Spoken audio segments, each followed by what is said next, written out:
Welcome to the KZ2 International do Algarve, one of Europe's premier karting circuits situated in the stunning region of southern Portugal. Located just a short drive from the picturesque town of Portimão, the Algarve region is famous for its golden beaches, dramatic cliffs and rich cultural heritage. The karting track sits right next to the Algarve International Circuit, the host of major motorsport events such as MotoGP and Formula 1. But this 1,531-kilometer circuit plays host to the first round and only round of the Champions of the Future's Shifter. Track length 1,531 meters clockwise direction, 17 turns, 10 to the right, 7 to the left, and drivers reaching a top speed of around 161 kilometers an hour into the braking zone down towards turns number 2 and 3.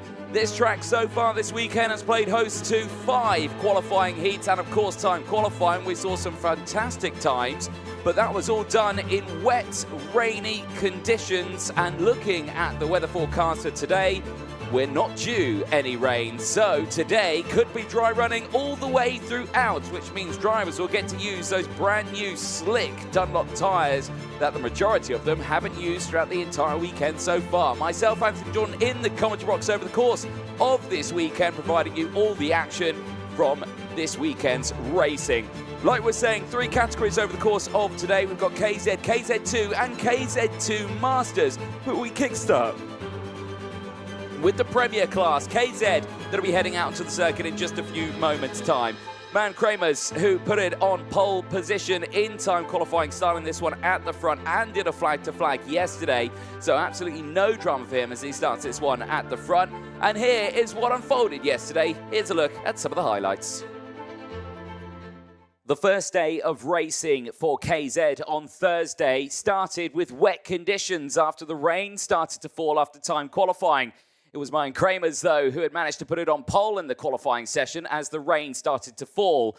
He would take a flag to flag, but he would certainly have to work for it, dealing with the likes of Jorge Pescador, who had a brilliant start to his first race after gaining 14 places in the opening lap. Some thought that he'd cut part of the track, but no, it was pure skill at the beginning of his race. He would later have to defend against the likes of Jeremy Iglesias and others as well as they started to close in. Pedro Hiltbrand was another. But it was Emilian Denner for the CPB Sport team who was the most to pile on the pressure. Unfortunately, a post-race time penalty being applied would drop Emilian Denner down to P5, meaning that Ryan Kramers, Jorge Pescador and Jeremy Iglesias would finish 1, 2, 3 in the first qualifying heat of the weekend. Well, again, there from those pictures, you could see how wet and slippery it was on track. And for these drivers here, they got caught out a little bit in time qualifying because at the start of the time qualifying session, the track was bone dry. But then it suddenly started to rain. All the field were out on slick tyres. So that really put a spanner in the works for the drivers, meaning they only got their first track time in, effectively their out lap. That was their qualifying lap, because then the rest of them were all then really, really slow because the rain suddenly came down. But qualifying heat 2 for KZ coming up in a few moments' time. And for some drivers, like we were saying yesterday, had really good races. Jorge Pescador from Spain starting this one now on the front row of the grid, on the outside of row number 1. Gained 14 places yesterday and did that on the opening lap and held that. He started well down in the order.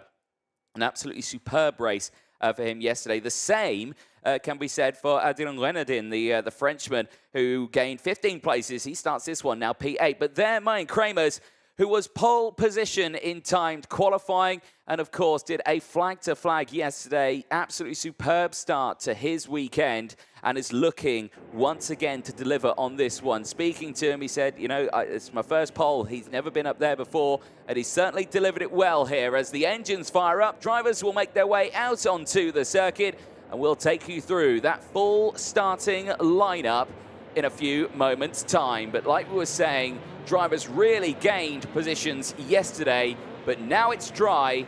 These drivers can really focus and dig deep because they'll be reaching that top speed now of well over 100 miles an hour in towards the braking zone. But here's the grid. It's Mine Kramers and Jorge Pescador on row number 1. Jeremy Iglesias and Pedro Hilbrand go from row 2. They'll have Emilian Denner and Victor Gustafsson on row 3. Paolo Ippolito and Edgar Renardin go from row 4. They'll have Lorenzo Travazanuto and Giuseppe Palomba on row 5.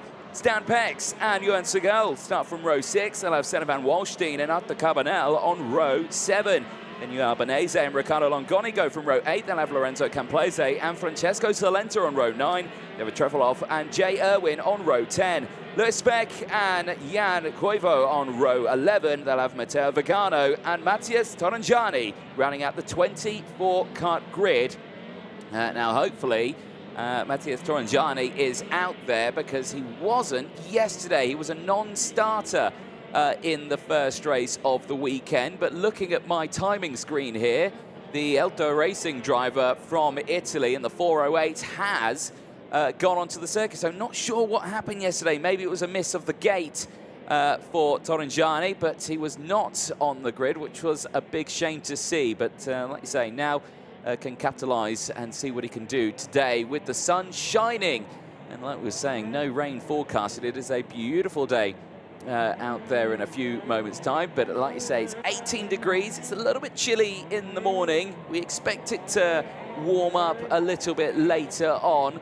But again, over the course of the day, we shouldn't see too much in terms of cloud cover or rain over the day. So it should be a lovely day of racing. There you can see the drivers lining themselves up. A little bit of a wait then for Mine Kramers and Jorge Pescador, who are already lined up at the front, back of the grid.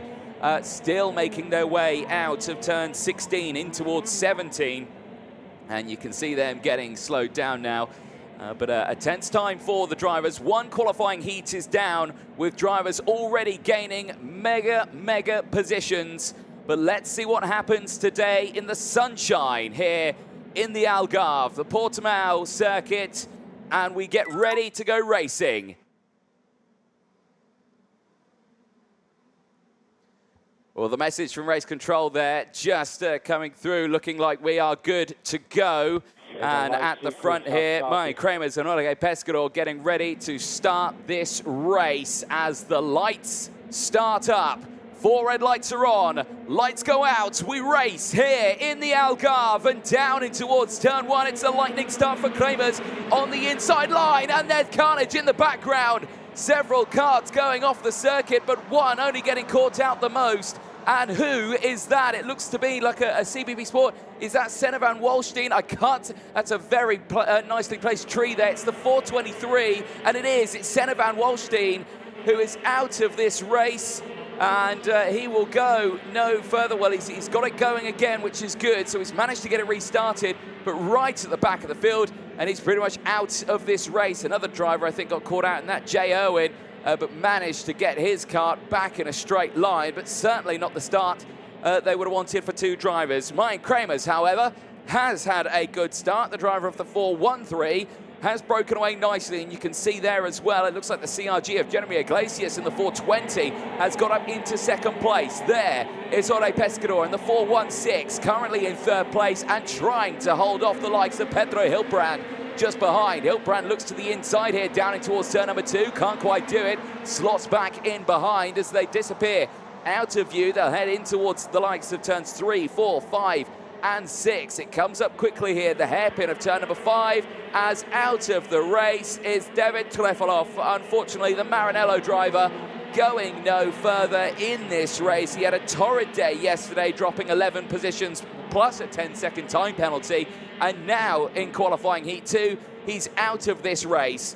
Back here at the front though, Kramers looking comfortable, and he is looking for another flag-to-flag finish here. But I've got to say, Jeremy Iglesias there in 2nd place is looking mighty strong right now and is looking to close in. It was a good day yesterday for Iglesias, getting up into 3rd, starting this one on the outside, and he's certainly utilised at the beginning of this race as he's going to try and close in. As we go on to lap number 3 now, big train starting to form as drivers going down the inside in the background there. That possibly could have been Lorenzo Travasanuto going for the move on Adrian Renardin. That is for P9 on track, as again Jorge Pescador is under immense pressure here from Pedro Hiltbrand just behind.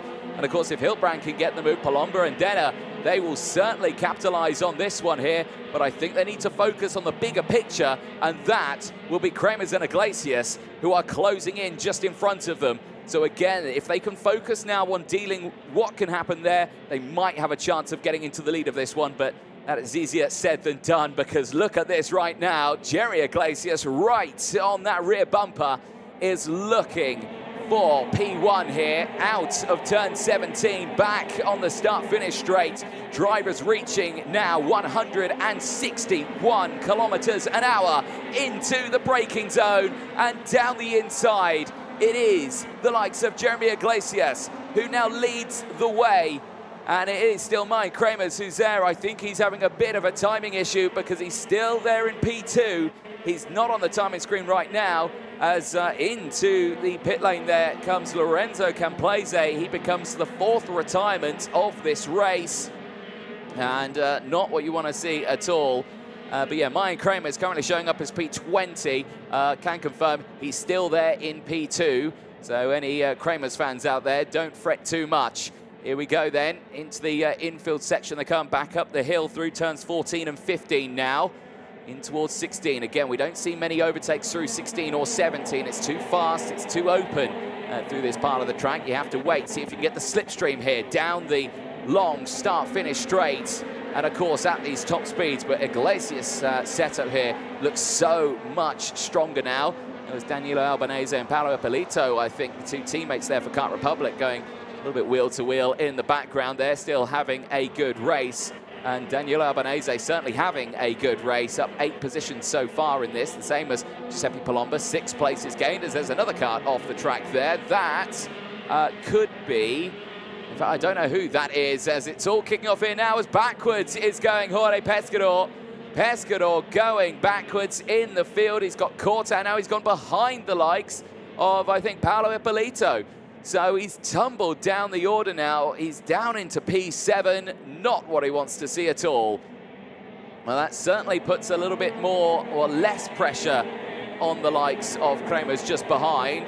Hiltbrand now has got a little bit of clear air to try and close in, but Jeremy Iglesias looking very strong here, and already lapping much, much faster here than we were in qualifying. Again, the pole time in qualifying was a minute, bang on a minute. It was 1 minute .076, I believe, something like that. But it was a very, very difficult lap. They were on slick tyres, but it was raining at that point, and it just got worse and worse from there. So we hadn't seen the true sort of pace the KZ could deliver over the course of this weekend, but we're seeing that now. 57.0 set by Jeremy Iglesias, but a 56.944 set by Giuseppe Palomba, who's currently in P4. He is the fastest driver out there, and he set that on that last lap. You can see him there on the CPP Sports Sodi kart. He is pushing his way through, and he is trying to close in on Hiltbrand just ahead. Again, eyes focused on this one. On to lap 7 of 10 now, with their second qualifying heat of the day, and Hiltbrand looking like he's wanting to go for the move here on Mike Kremers. Are we going to see a change for second place? Can the Birolot driver get it past the Tony Kart Racing Team driver just ahead of him? So Kremers really enjoying this weekend, a superb qualifying for himself. He was quite surprised with the result. Like you say, it was just the one lap really they could put in time qualifying. Certainly showing though that that lap wasn't a fluke, and the setup is definitely there.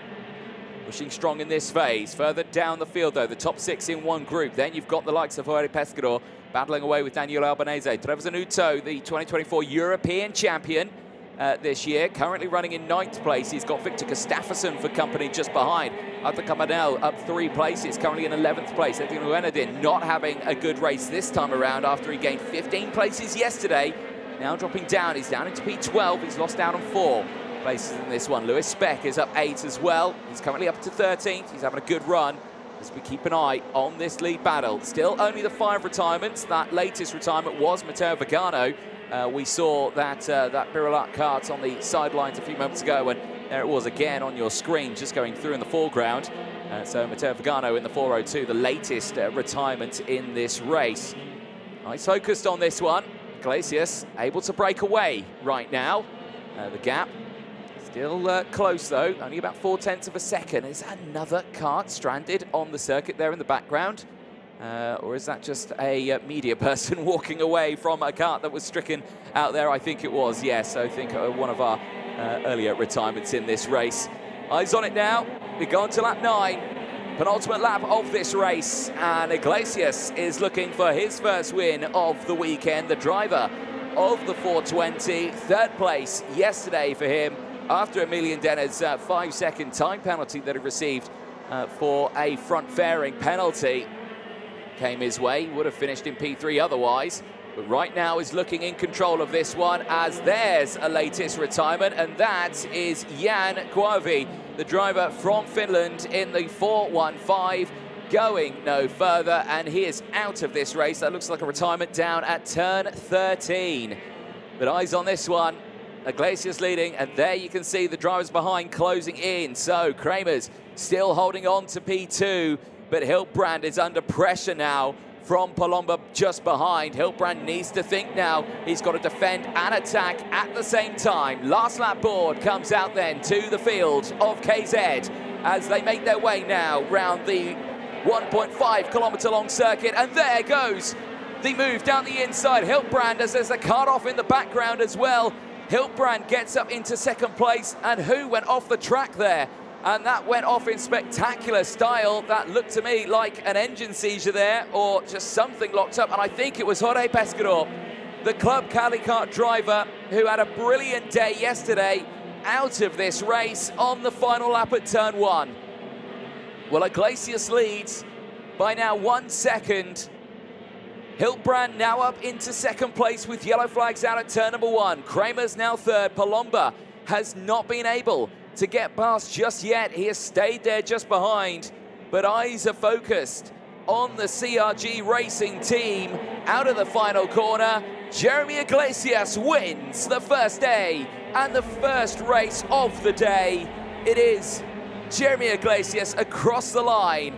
He will start on pole for the third heat later on today, ahead of Pedro Hiltbrand. Mike Kramer's finishing in third place ahead of Giuseppe Palomba. Emilian Denner from Paolo Ippolito. Daniele Albanese finishes in P7 after gaining 8 places in that race. Victor Gustafsson finishing in P8 ahead of Edin Renadin.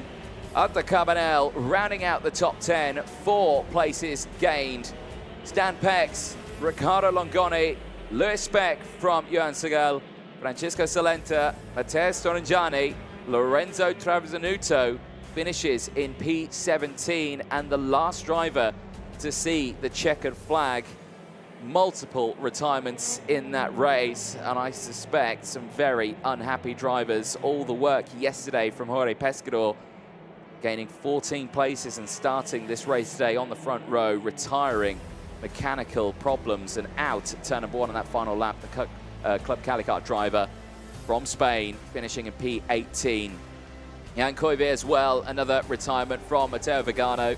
Lorenzo Camplese from Senna van Walstein. David Trevelov and Jay Irwin also the retirements in that race. All out on that first opening lap. And of course, Senna van Walstein getting up to 22nd, but later retiring. I think too much damage to his Sodi card. As the CBP Sport team will not be too happy then with one of their drivers out of it. The same for Maranello, the same for Birilat, the same for Tony Kart. All of the teams there with a driver out of the race, and hopefully they can deliver a little bit later on.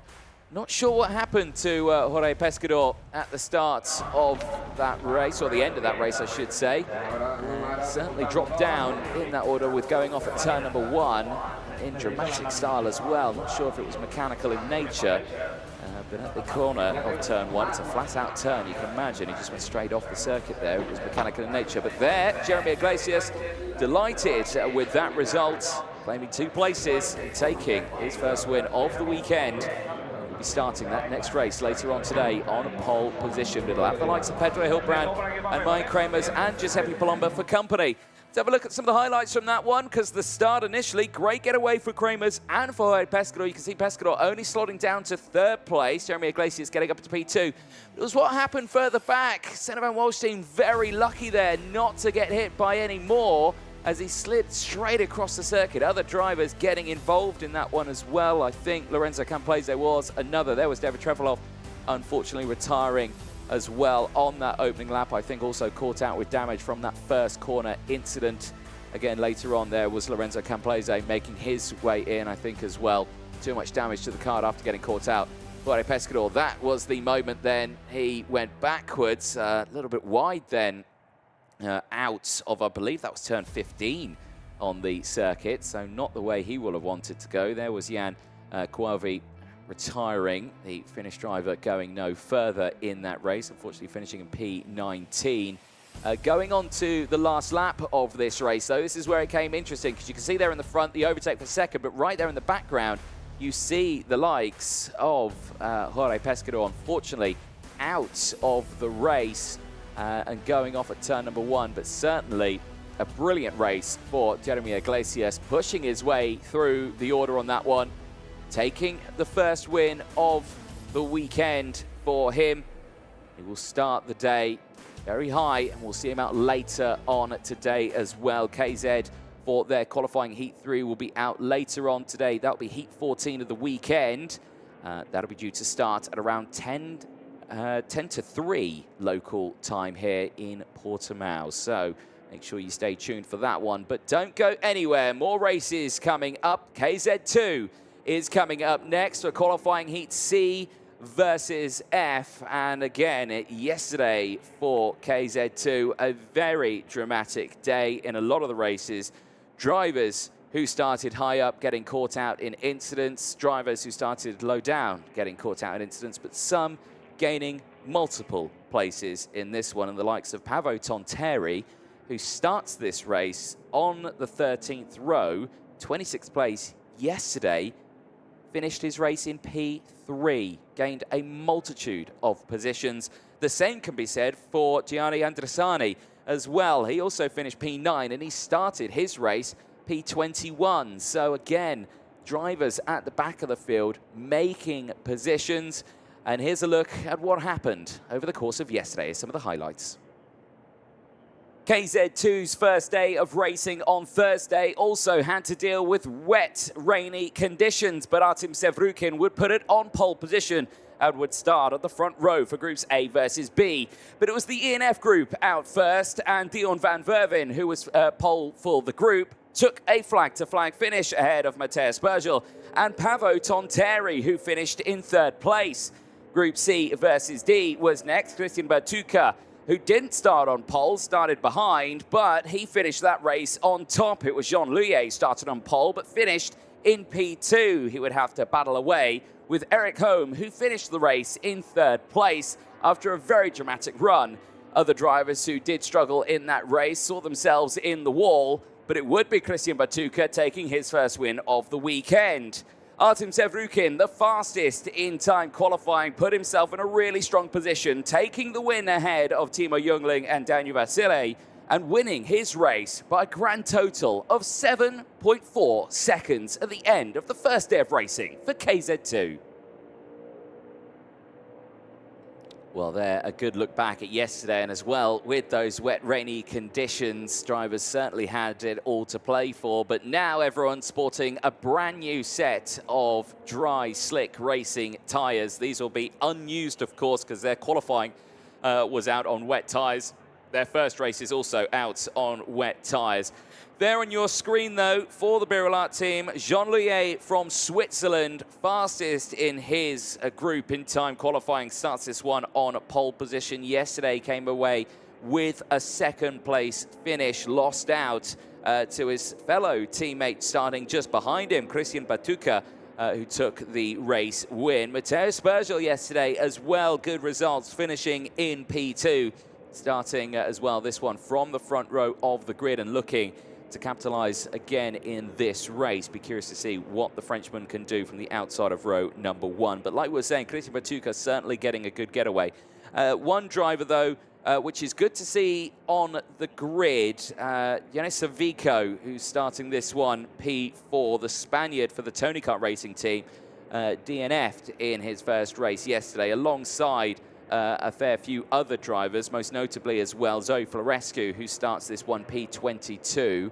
And I believe I can see the Birolak driver as well down there in P22. Yes, I can. The driver of the 506 is on the grid, which is good to see. They got caught out in a monstrous incident yesterday in their first race. There is Christian Batuka, the winner of his heat yesterday, and the only winner in this group at the moment. So again, he's looking to see if he can take another win today, add to that tally, and see if he can really battle with the other drivers out there. The other winners, of course, Artem Sevrukin taking the wins yesterday, as well as Dion van Verven. He also took a win yesterday. So 3 different race winners. And Dion van Verven and Artem Sevrukin, I believe, will be racing against each other in that last KZ2 race later on today of the first rotation of them. That'll be groups A versus E later on. So that will be a very interesting one to see. Engines fire up then. Field makes its way out onto the circuit. Let's quickly take you through that full starting lineup. Jean Leuillet and Mateusz Bergel start this one on row number 1. Christian Batuka and Yanis Savico on row 2. Ken Elgri and Kasper Schormans go from row 3. They'll have Igor Nozov and Christian Decline on row number 4. Fotios Sotiropoulos go from row 5. They'll have Benjamin Foglasang alongside. He also suffered a DNF yesterday, getting caught out in that first lap incident. Samuel Leuillet and Alvar Simasvara go from row 6. They'll have David Walter and Gavin Leuillet on row 7. Simon Reckenmarker and Santiago de Costa Ribeiro go from row 8. They'll have Matteo Spruge and Alessio Pacini on row 9. Luis Alves and Arthur Pulain go from row 10. They'll have Gianni Andresani, who finished P9 in his race, starting on P11 on the 11th row. Can he close up again? We'll have Zoe Florescu starting alongside. Miguel Costa and Julius Lanson go from row 12. They'll have Meniat Krosler and Pavo Tonteri on row 13. Josip Vey will round out the 27 kart grid. But like we're saying, Pavo Tonteri, can he close in on this race? One driver who is not out on track, the 584, Benjamin Foglasang, unfortunately not taking to the track. Like I say, he was caught out in that incident at turn 1. I think he bore quite a large brunt of that incident, and I think, unfortunately for him, no more in this race. So we do hope that Benjamin is okay out there. He would have been starting P10 on row number 5, meaning that Sotiropoulos will be starting on his own. The driver from Greece will have a clear line on the outside there, so no drama for him. CNF then making their way round to the starting grid. Get brand new tyres on board. The first time they were to use slick tyres in a race situation. They only got dry running in yesterday's warm-up sessions in the morning before time qualifying. As soon as it started time qualifying, the rain came, and it didn't go away until we finished racing. As soon as we finished racing, it stopped raining, and then it started to dry. It was very typical of a race weekend, but today we shouldn't expect anything of the sort, and it should be dry all the way throughout. Field lining up then at the front of the grid. The drivers will have a little bit of a wait on this one. 26 karts lining themselves up ready to go for this race as they try to maintain the temperature in everything, the brakes, the tires, the engine, everything like that. When they're stationary here, it all starts to cool down just a little bit. But as Jean Leuillet and Mateusz Bergel on the front row of this grid, as we are moments away from starting the lights procedure, we wait for our race director, Martin Bean, to give us the confirmation, which I believe we now get, and we are ready to start this lights procedure.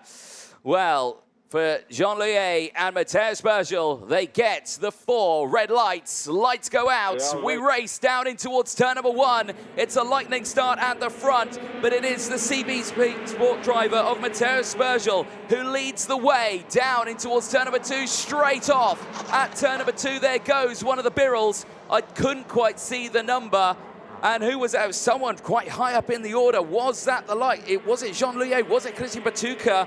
I am not too sure who's not come through. No, it was Samuel Louis. It was the other Louis from Switzerland in the Birrell who went straight on there at turn number 2, and I believe goes no further in this race. That is a huge shame for one of them, but the race goes on, and there you can see, brilliant start for Mateusz Bergel, taking full advantage of that front row start, getting a lightning getaway off the line, and pushing his way forward now. So there you can see Jean-Louis and Christian Batuka now 2 and 3 on track. Back over the start-finish line they go. It's Berger from Louis, Batuka from Savico, Shormans from Decline, Algri from Nozov, then it's Sotiropoulos, who's currently sitting in P9, Walter from Da Costa, then it's Gavin Louis from Pacini, currently in 13th place. Pavo Tonteri, yesterday was not a fluke. He's up 11 places in this race.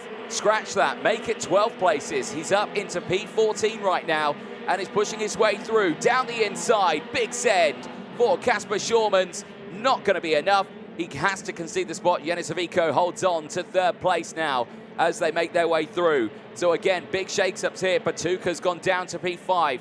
He's not had the getaway he wanted here, as now Savico piles on the pressure to Jean-Louis, who sits there in 2nd place. Not able to get past, though. Stays behind. Through turn 17 they go as they wind it up now to, again, 160 kilometers an hour into the braking zone of turns number 2 and 3. Such a fast part of the circuit here. So easy to get it wrong, as Ken Algri now is under investigation. So is that for the start? This is very early on in the race. So one would suggest that may have been for a jump start, but we'll have to wait and see what happens. But eyes focused on this one right now. Jean-Louis looking like he's under pressure here. Suffered a P2 finish yesterday after he started on pole. Right now as well, down into P2, but this time he's looking much more in trouble here. I was behind Savico, who yesterday, like I say, suffered that DNF after that retirement. Now he's going to lose out to 3rd place as Shormans does get the move done. And that gives a lot of breathing space now to Jean-Louis, who is able to break away now in 2nd place. But can Kasper Shormans close that gap?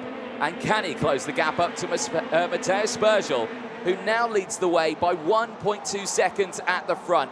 Here's all kicking off now. It's the Maranello Christian Decline under pressure from the drivers behind. Batuco is just there. Then you've got Ken Algri, who's under investigation. He's also there in the other Maranello, and the driver from Estonia. Still trying to focus on this race. It's a Maranello Birrell sandwich at the moment. Trying to push their way through. They've got David Walter for Tony Kart just behind as well. They have got Sotiropoulos as well there for the Monday kart team on that Paralin chassis. I think he's just been caught out though as the Igor Nozov has managed to get through as well. So Igor Nozov there in 8th place. Nozov looking for a better result today. He certainly suffered yesterday, finishing the race 23rd on track after he started this one P7 on the field. He's right on that rear bumper just ahead. He's looking like he could go for the move, as down the inside there's one of the IPK factory carts going for the move down the inside. That, I think, was Matic Pruz on Gavin Louis. That's for P14 further down in the field. So showing that the moves are coming in thick and fast, as Krosner setting the fastest lap of the race. The TV racing team putting in a 57.299, dramatically faster than the drivers around him. And that's certainly pushing strong there. He's up 6 places, up into 19th. So see what happens on this. Eyes on the battle here. This is Jean-Louis, 2nd place. Shorman's right on that rear bumper. Yanis Savico has not dropped off the back, and if anything, he's closed back in now on this fight. None of them have been able to close in on Matteo Spergel. That gap, 1.8 seconds. Here, though, down the inside, sideways under braking. Kasper Schürmann, does he get it done? The answer is yes, and he's into second place. Checks over the shoulder. Jean-Louis right there. But where is Yanis Ivico? Is he going to try and capitalize on a move here? He lost out to Schürmann earlier on. He does not want to be in P4. He wants a top 3 finish here after the result yesterday. Needs to really dig deep in this one, but he can't push too much. Again, the retirement yesterday, another retirement today, will certainly put him on the back foot. A very comfortable amount of drivers in this race, but now he's under pressure from Christian De Klein. De Klein's going to try and go through. They've both got past the likes of Jean-Louis. But there is now Christian Batuka trying to fight back in this one. Jean-Louis has been able to break away now from these two. There's Batuka back down the inside. Retakes that position. Yanis Ivico now down to P6. He will not be happy with this. Ivico will have to dig deep now to try and close in, because Igor Novosov is closing in. You can see him there on the 500. For the IPK factory team, pushing himself through. Keep an eye on this race, but drivers right now having to focus. Again, so many gear changes here. This is a long circuit, 1.5 kilometer lap distance, 17 corners, and this is a technical track. It undulates as well. It's on the side of a hill. A huge elevation change around it. They climb up the hill here. Back onto the start-finish straight. Then it starts to come downhill again. You can see here a big difference in racing line there for Christian De Klein. He's going to go for the move, and he gets it done. Gets into P3 and get past Jean-Louis. And Louis now is just on the back foot here. Drops to P4 again. Now he's got his teammate Batuka just behind him once more. And these two were battling line astern yesterday, but for first and second on track today, 4th and 5th, showing that the setup in the wet a little bit stronger than their dry setup at the moment. Certainly digging deep in this race. Yanis Ivico still in P6. This is still a good result for him after that DNF yesterday. Just needs to focus, needs to hold on to this position, not make any silly moves in this stage of the weekend. Got a lot of heats ahead of him here. Again, he does not want another DNF. Here we go. Here's Batuka. See, he takes that wider line into the entry through turn 1, trying to get the switch back. Don't think it's going to happen, as unfortunately Luis Alves is out of this race, the Portuguese driver of the 560, going no further. Batuka not able to get past just yet, staying behind. We'll have that slipstream back on the start-finish line. All these moves seem to be happening in towards turn number 1 and turn number 2. Again, you get that slipstream, you get that toe as drivers reach a staggering 100 miles an hour, 160 kilometers an hour into the braking zone at turns 2 and 3. These drivers, this is a very quick track, very well designed for KZ racing. In brilliant racing yesterday, even in the wet conditions. You saw that from the KZ category. An immense battle for the race lead all the way throughout, at the same in KZ2 yesterday as well. There we go, there's the wider line again from Batuka. He again looks to the inside, but just backs out of it very late on, and this just keeps everyone right in focus. Ivico there, Nozov, then you have Soteropoulos there as well. Walter, Tonteri, they're all there. And you can see David Walter right at the back of that. Tonteri's got a little bit of a breathing space between himself and the field in front. Back at the front, though, we've not spoken about them too much recently. Matteo Spergel and Kasper Schürmann, CPP Sport 1-2 right now. And they are looking to go to the end of this one as we are on the final lap of this race. Still no change between these two. De Klein still there in 3rd place.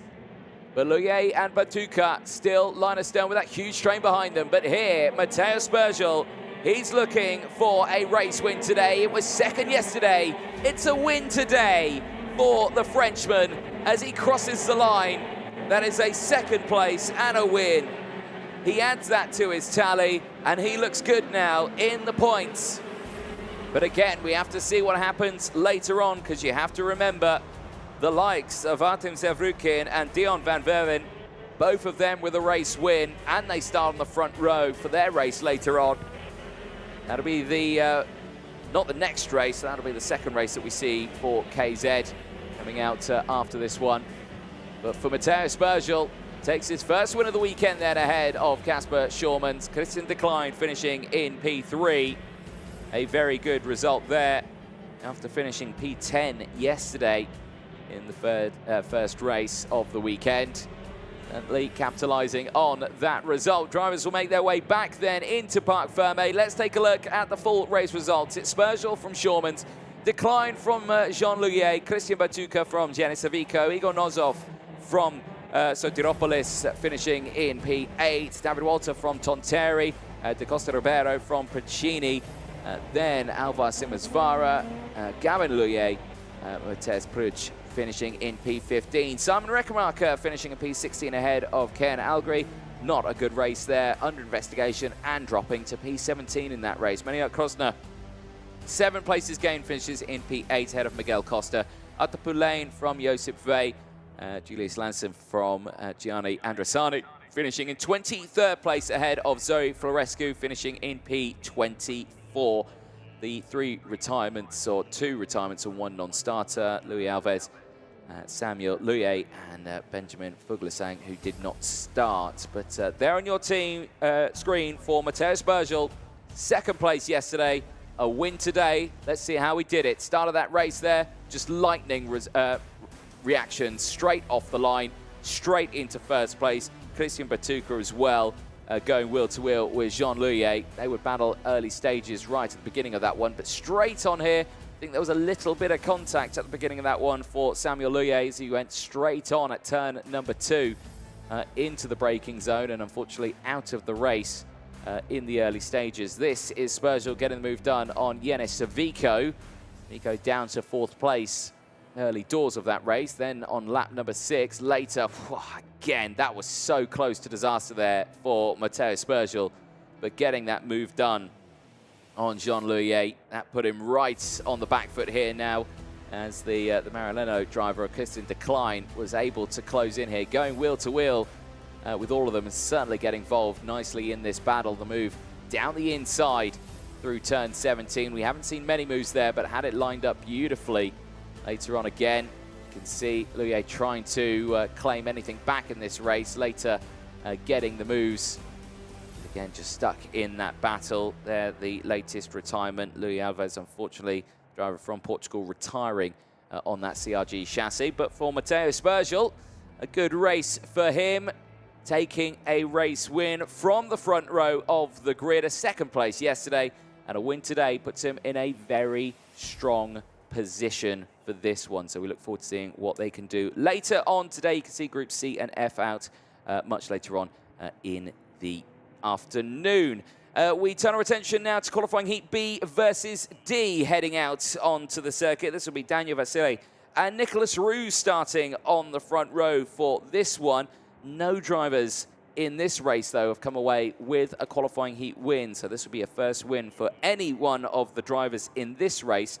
We will have to see what happens. But there, Daniel Vasile, certainly a driver who knows his way around this circuit after time qualifying in the wet conditions, certainly delivered 2nd fastest driver overall, starting it on pole for Group B. We caught up with him after his qualifying session.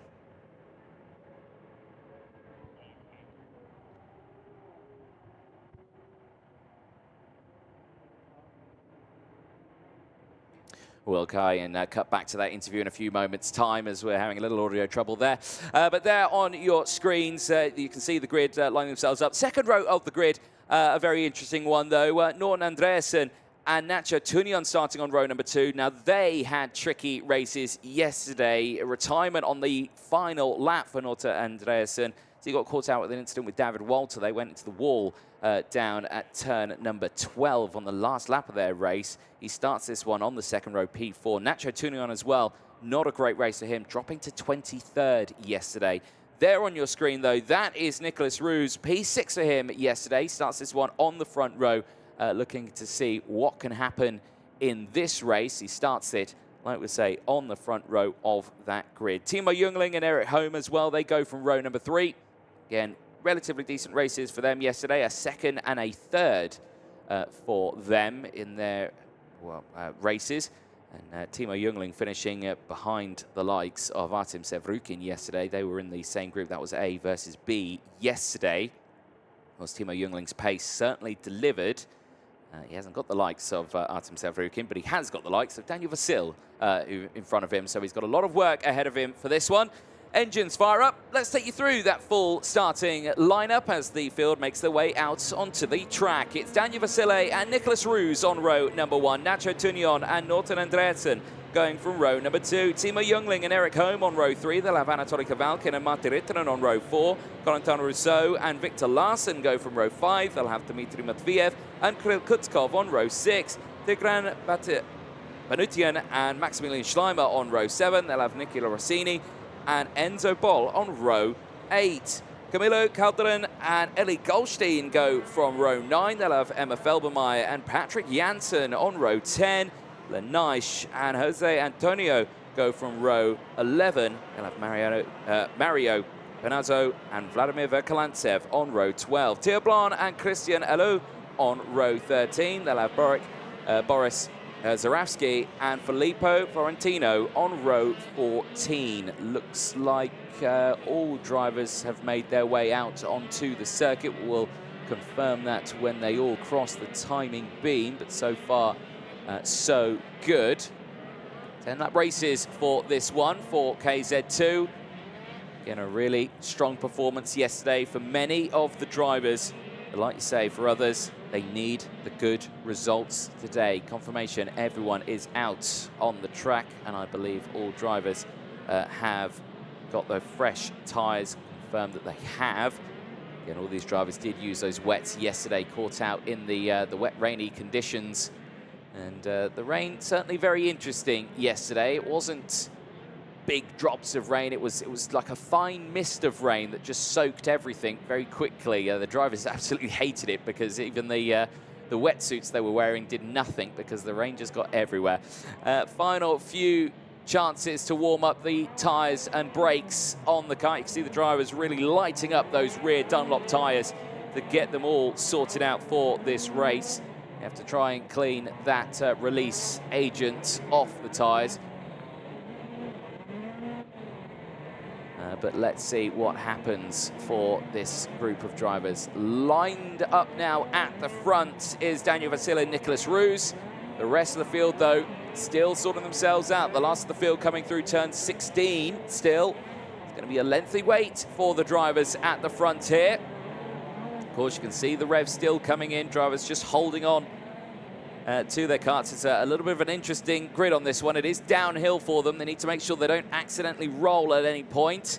As the back of the grid gets themselves warmed up, you can see Boris Zarafsky and Filippo Florentino lining up at the back of the grid as the green flag waves. Are we going to get confirmation from our race director? Let's find out as the grid clears at the front of the field.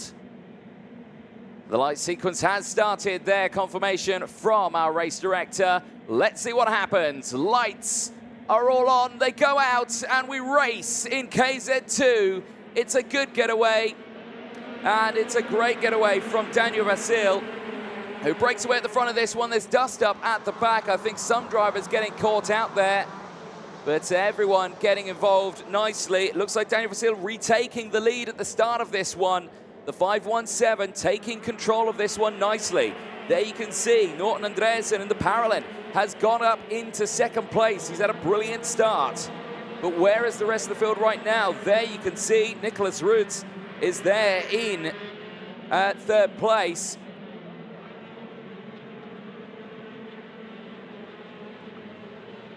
The rest of the field there right now pushing themselves forward.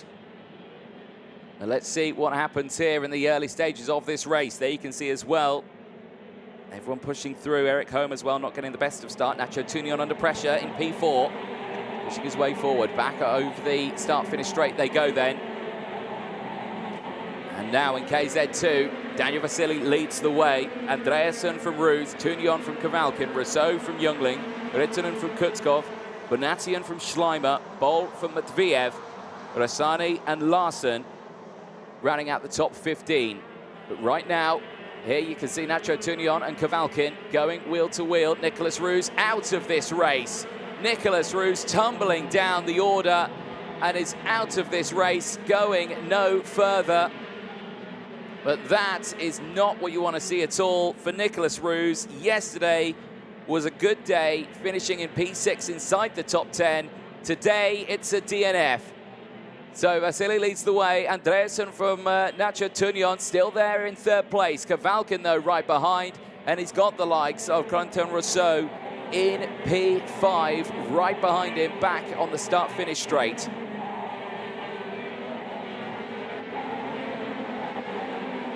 Eyes on this, down in towards turn number 1. Big move down the inside, though, for Kavalkin.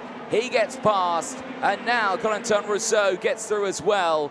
So now Tunion is on the back foot here, dropping down the order, and he's got the likes of Timo Jungling now right behind him. Timo Jungling trying to get involved in this fight.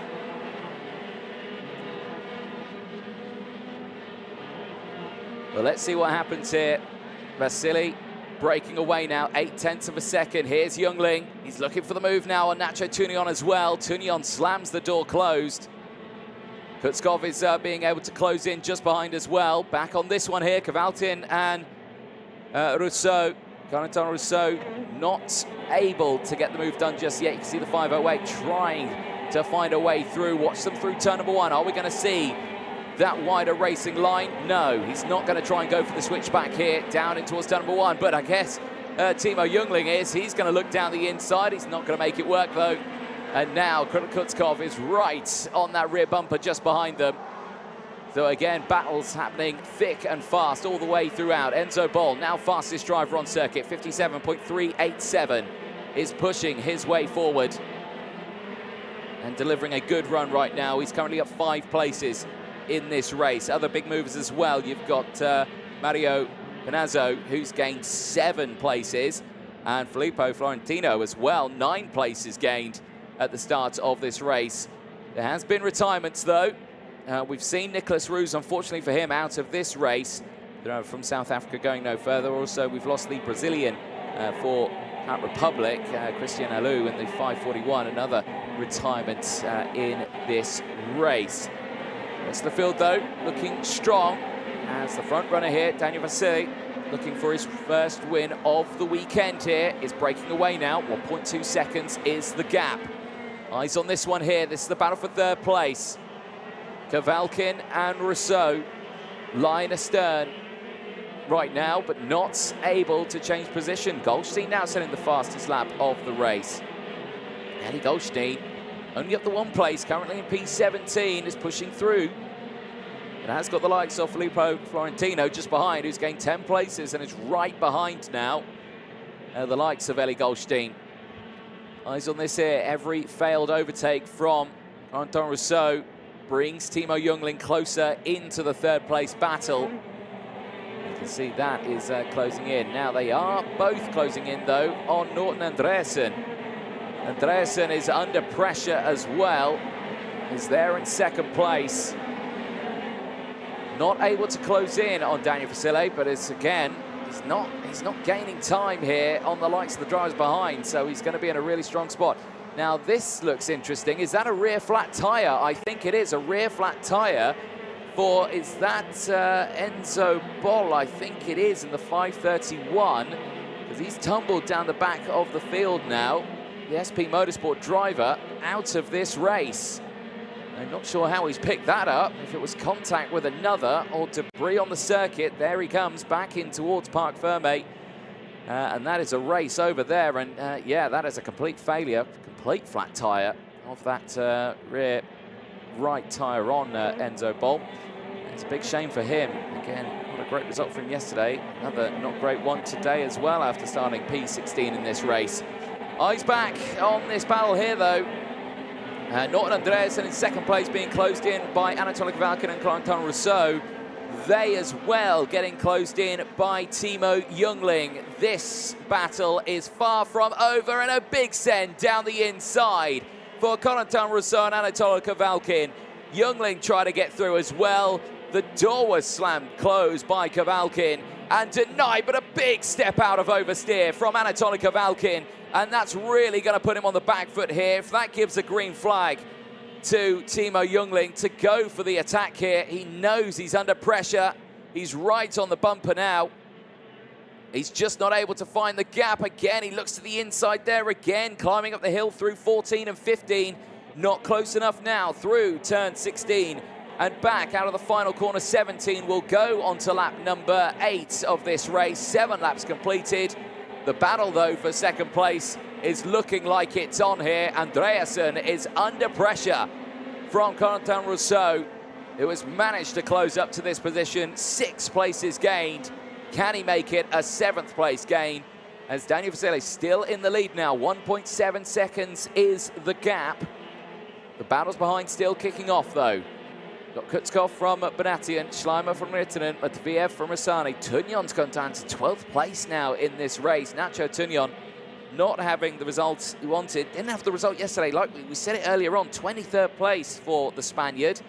Needed a good result again today, as back down the inside, Corentin Rousseau gets second place. Does it through turn 14, and was that Timo Youngling getting the move done on Anatoly Kavalkin just behind? It was. So 2 changes there as we go on to lap number 9. The last lap board will be out the next time the drivers come round to the start-finish line. This is the penultimate lap of the race.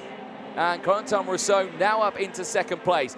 The gap's 2.2 seconds. He's not got enough time to close that gap. But right now, Youngling might have the chance of getting past Andreasen as well. Let's see what happens, though, as they climb back up the hill now through turn 6, through turn 7, into the hairpin, the double apex of turns 8 and 9. It's a nice corner here. Drivers, again, we've seen the overtakes through here and as well through turn 10. They climb back downhill now, carry a lot of speed through these corners. They really have to be careful here. So easy to lose the back end under braking as Youngling sends it down the inside through turn 14 and gets past Norton Andreasen and moves up into 3rd place. It's Vasile from Rousseau, Youngling up to P3, and Kavalkin's got up to P4 as well. Andreasen is down to P5. Not what you want to see at all for him. He's on the back foot here, on to this final lap of this race. But certainly having to dig deep on this final lap. There is Daniel Vasile in the lead of this one. A 3rd place yesterday for the driver from Romania. Has delivered in this one here. 1.8 seconds is the gap. Rousseau has closed that up just a little bit. With the time that they've got left in this race, it is not enough to close in. Down the hill through 12 and 13. Really loading it under the pressure, under braking, climbing up the hill now through 14, 15, and into the final couple of corners.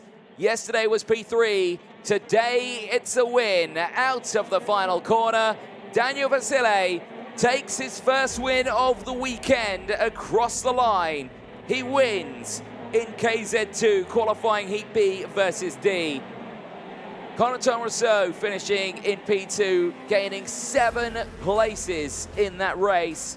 Timo Youngling again delivering a solid result. A P3 finish for the young Briton. Then it's Anatoly Kavalkin in 4th place, a gain of 3 places. Kirill Kutskov, 7 places gained, finishing in P5 ahead of Norton Andreasen. Maximilian Schleimer from Tigran Benatian. Dmitry Matviev from Matti Rittinen, the top 10. A very strong performance then from Daniel Vasile, showing that qualifying in the wet conditions certainly wasn't a fluke and has delivered in his first dry qualifying heat of the weekend. A 3rd and a win puts him again in another strong position. Field will make their way back to Parc Ferme. Also, all these results provisional, but let's take you through the full results. Now, of course, all of this provisional, of course.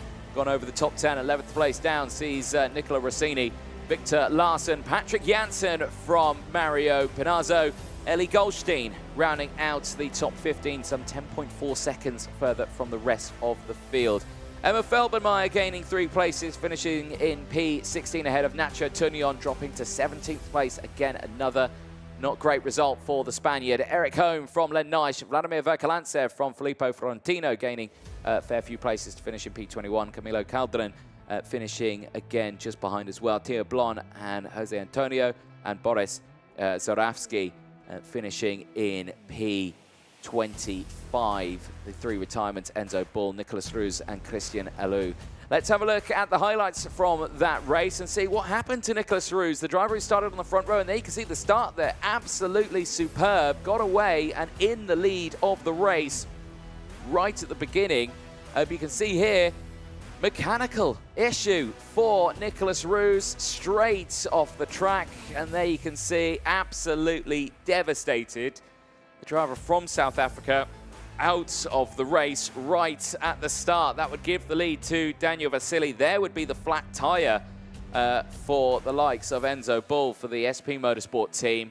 Again, never something that you like to see, and a very unfortunate moment for him there. Vasily then claiming a win by 2.3 seconds as the battle behind really kicked in. Corentin Rousseau gaining those moves, getting past Anatoly Kavalkin, Timo Jungling later on as well, putting in the pressure. And there you can see just trying to kind of force the move there down the inside through turn 14. Get a prime place where you can just give it an extra squirt of the accelerator to get that nose down the inside. But a few failed attempts plus a winning attempt put himself through. Lap number 8, and you see the changes here. Corentin Rousseau getting it down the inside. Then again, there was Jungling getting the move done, later finishing that race P3, gaining those positions. But there you go, at the end of the race, they were not able to close in on the front runner. Daniel Vasily taking his first win of the weekend, then ahead of Corentin Rousseau, Timo Jungling, Anatoly Kavalkin, and Kirill Kutskov, the top 5 at the end of qualifying heat B versus D.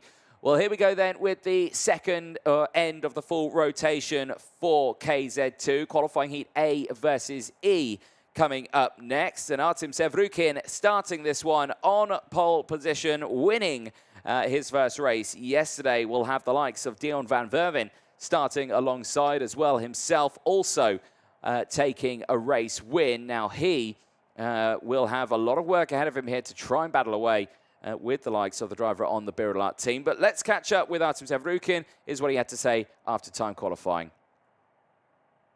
Well, KZ2 qualifying practice Group 1 here in Portimão is done. Under the rain here as well in southern Portugal. Artem Sevrukin, fastest in group, a very quick time.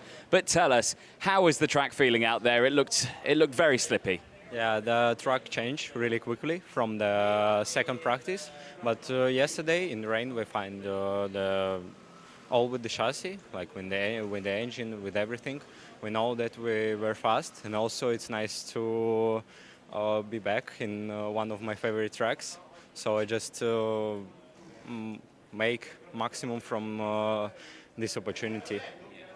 How do you feel like you did out there? Do you feel like there could have been more out there in terms of time to get, or do you think that was the maximum you could get out of the kart? No, I think it was not the maximum because I was driving in traffic, so I think it could be a little bit faster. But still on P1, and it's a really good result for me. Exactly that, a very strong performance. How are you looking forward to the races later on? Do you think they're going to go your way? Do you think the race pace is good enough there as well? Yeah, I think the pace is there. We just will look. It was not enough practice in dry, but it was also fast in dry and in wet, so I think it's going to be okay. Well, congratulations, well done. We'll see you on that front row in the qualifying heats. Well done. Thank you.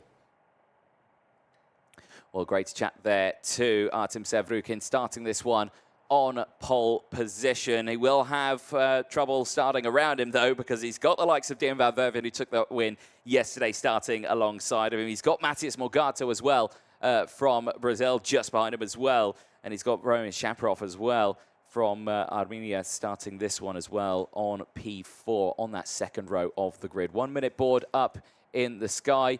Let's see what is going to happen in this one. You've got Artemi Troitsky as well from Armenia, who starts this one on the third row of the grid. He needs a good result today P21 yesterday for him, so certainly not the results he will have wanted. And again, drivers all around gaining those positions, some losing out. Maxim Orlov finishing in 4th place yesterday. Same for Juto Valtonen. He finished in P5 yesterday, did the driver from Finland. Started at P9, so a good gain of positions. But let's see what happens in this race. We are moments away. Yellow light starting to flash at the front as the field will get ready for this race. But all the meanwhile, points are looking good for the drivers. But let's see what will happen between Artem Sevrukin and Dion van Werven at the front of this grid.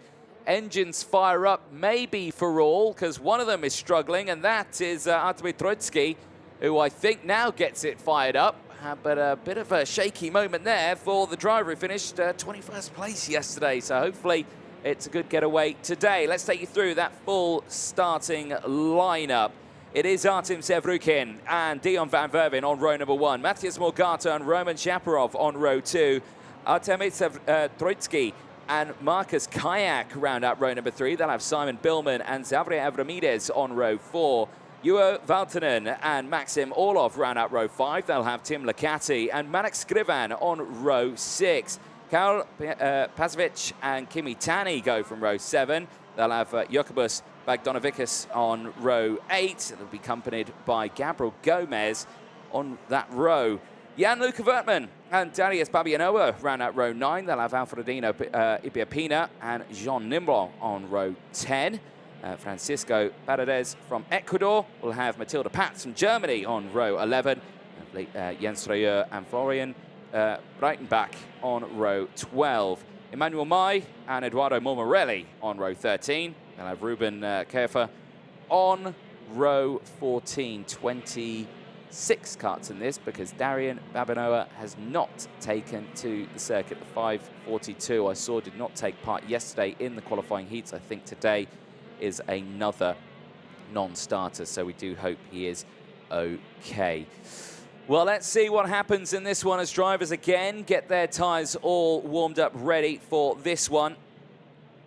But let's see what will happen. I believe everyone on the new tyres again, and confirmation, yes, the 542 not on the grid, which is a shame to see. But at the moment, points are as such in the intermediate classification. Spurgel with 94, Daniel Vasile with 91, Artuka with 86, Youngling with 85, Jean Ollier with 82, Corentin Rousseau with 78, Kutzkov and Christian Decline 74 and 68 between them. But again, Artem Sevrukin and Dion van Werven at the moment, both of them with a qualifying heat win yesterday, could be the points leader at the end of this one, but we'll have to wait to see what happens as the front of the field is lined up, ready to go. Back of the field, getting themselves sorted out. The last few checks being made at the back with getting temperature into those tyres and brakes, but it looks good.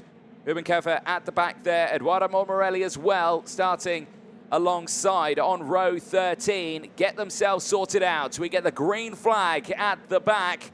The red flag disappears at the front as we get ready to start the lights procedure here in Portimão. The sun is shining here as the temperature reaches now 22 degrees as we get 3 red lights, 4 red lights. Lights are out, we're racing. It's a terrible start for Troitsky. He does not get the getaway and it causes pandemonium in the background. Drivers in the wall and heavy damage to many of them. It looked like one of the Door Motorsport drivers. That could have been Valtonen. Juho Valtonen getting caught out with the rear bumper, but who went into the wall there? I think, I'm not quite sure who it was.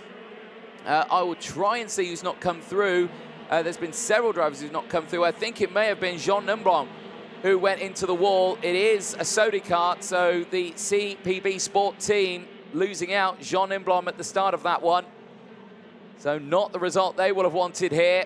And again, for the rest of them, they'll all try and sort themselves out here. Right at the front, though, still looks like it was a good getaway for Artem Sevrukin, the 513. But there you can see Dion van Werven capitalizing even more on the start of this one, showing that racing line, the outside line here, there you can see, getting the getaway. There's more rubber down on that part of the circuit. you feel they have got a little bit of a benefit if you're starting P2 in this race. So it is Dion van Verven who leads the way, Artem Sevrukin in second. Shaparov's got there in third place.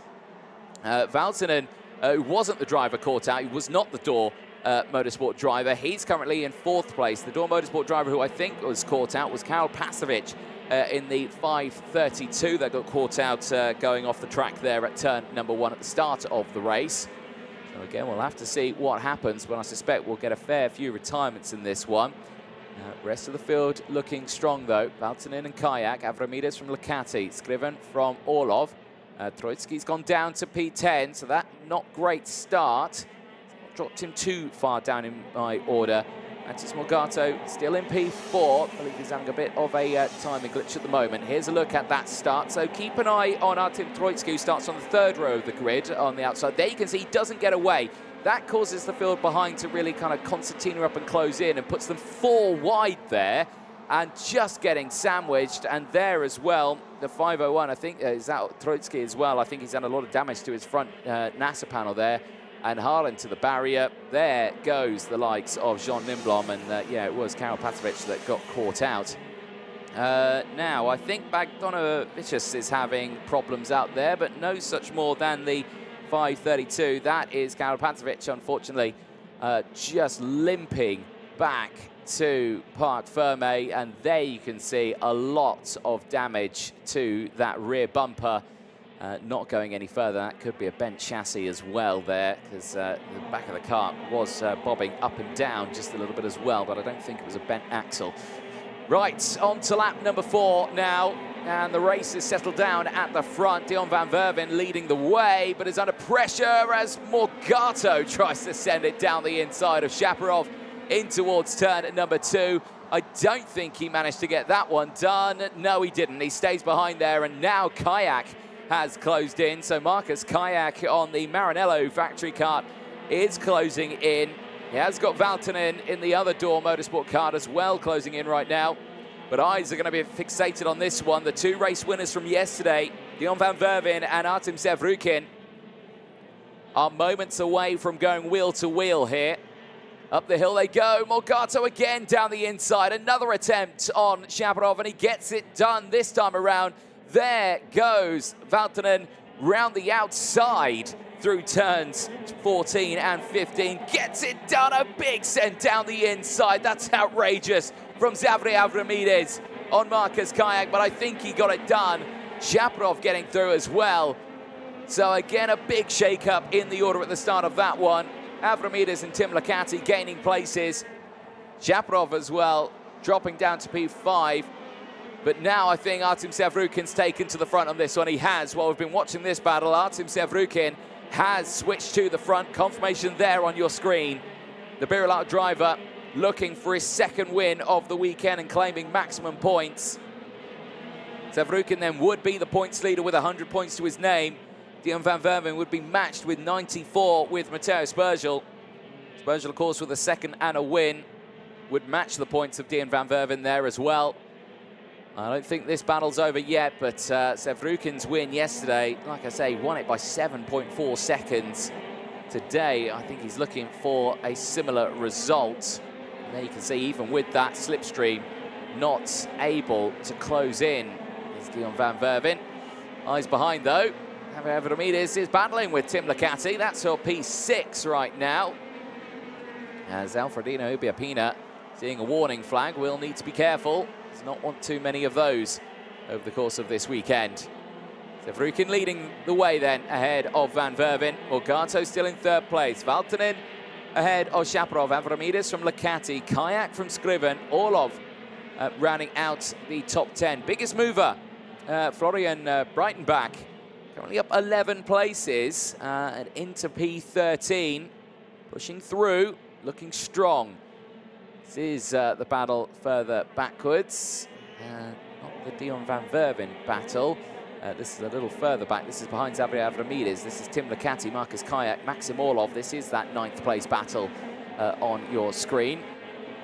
Do you know what? I want to say that Dion van Verven's closing back in here for the lead as down the inside There goes Marcus Kayak on Tim Licati. It was straight down the inside there in towards turn number 3. And certainly putting that slipstream into effect. This is allowing the likes of Maddox Scriven to close in there. You can see the IPK factory team, the Praga livery, pushing itself through now right behind the likes of Tim Licati.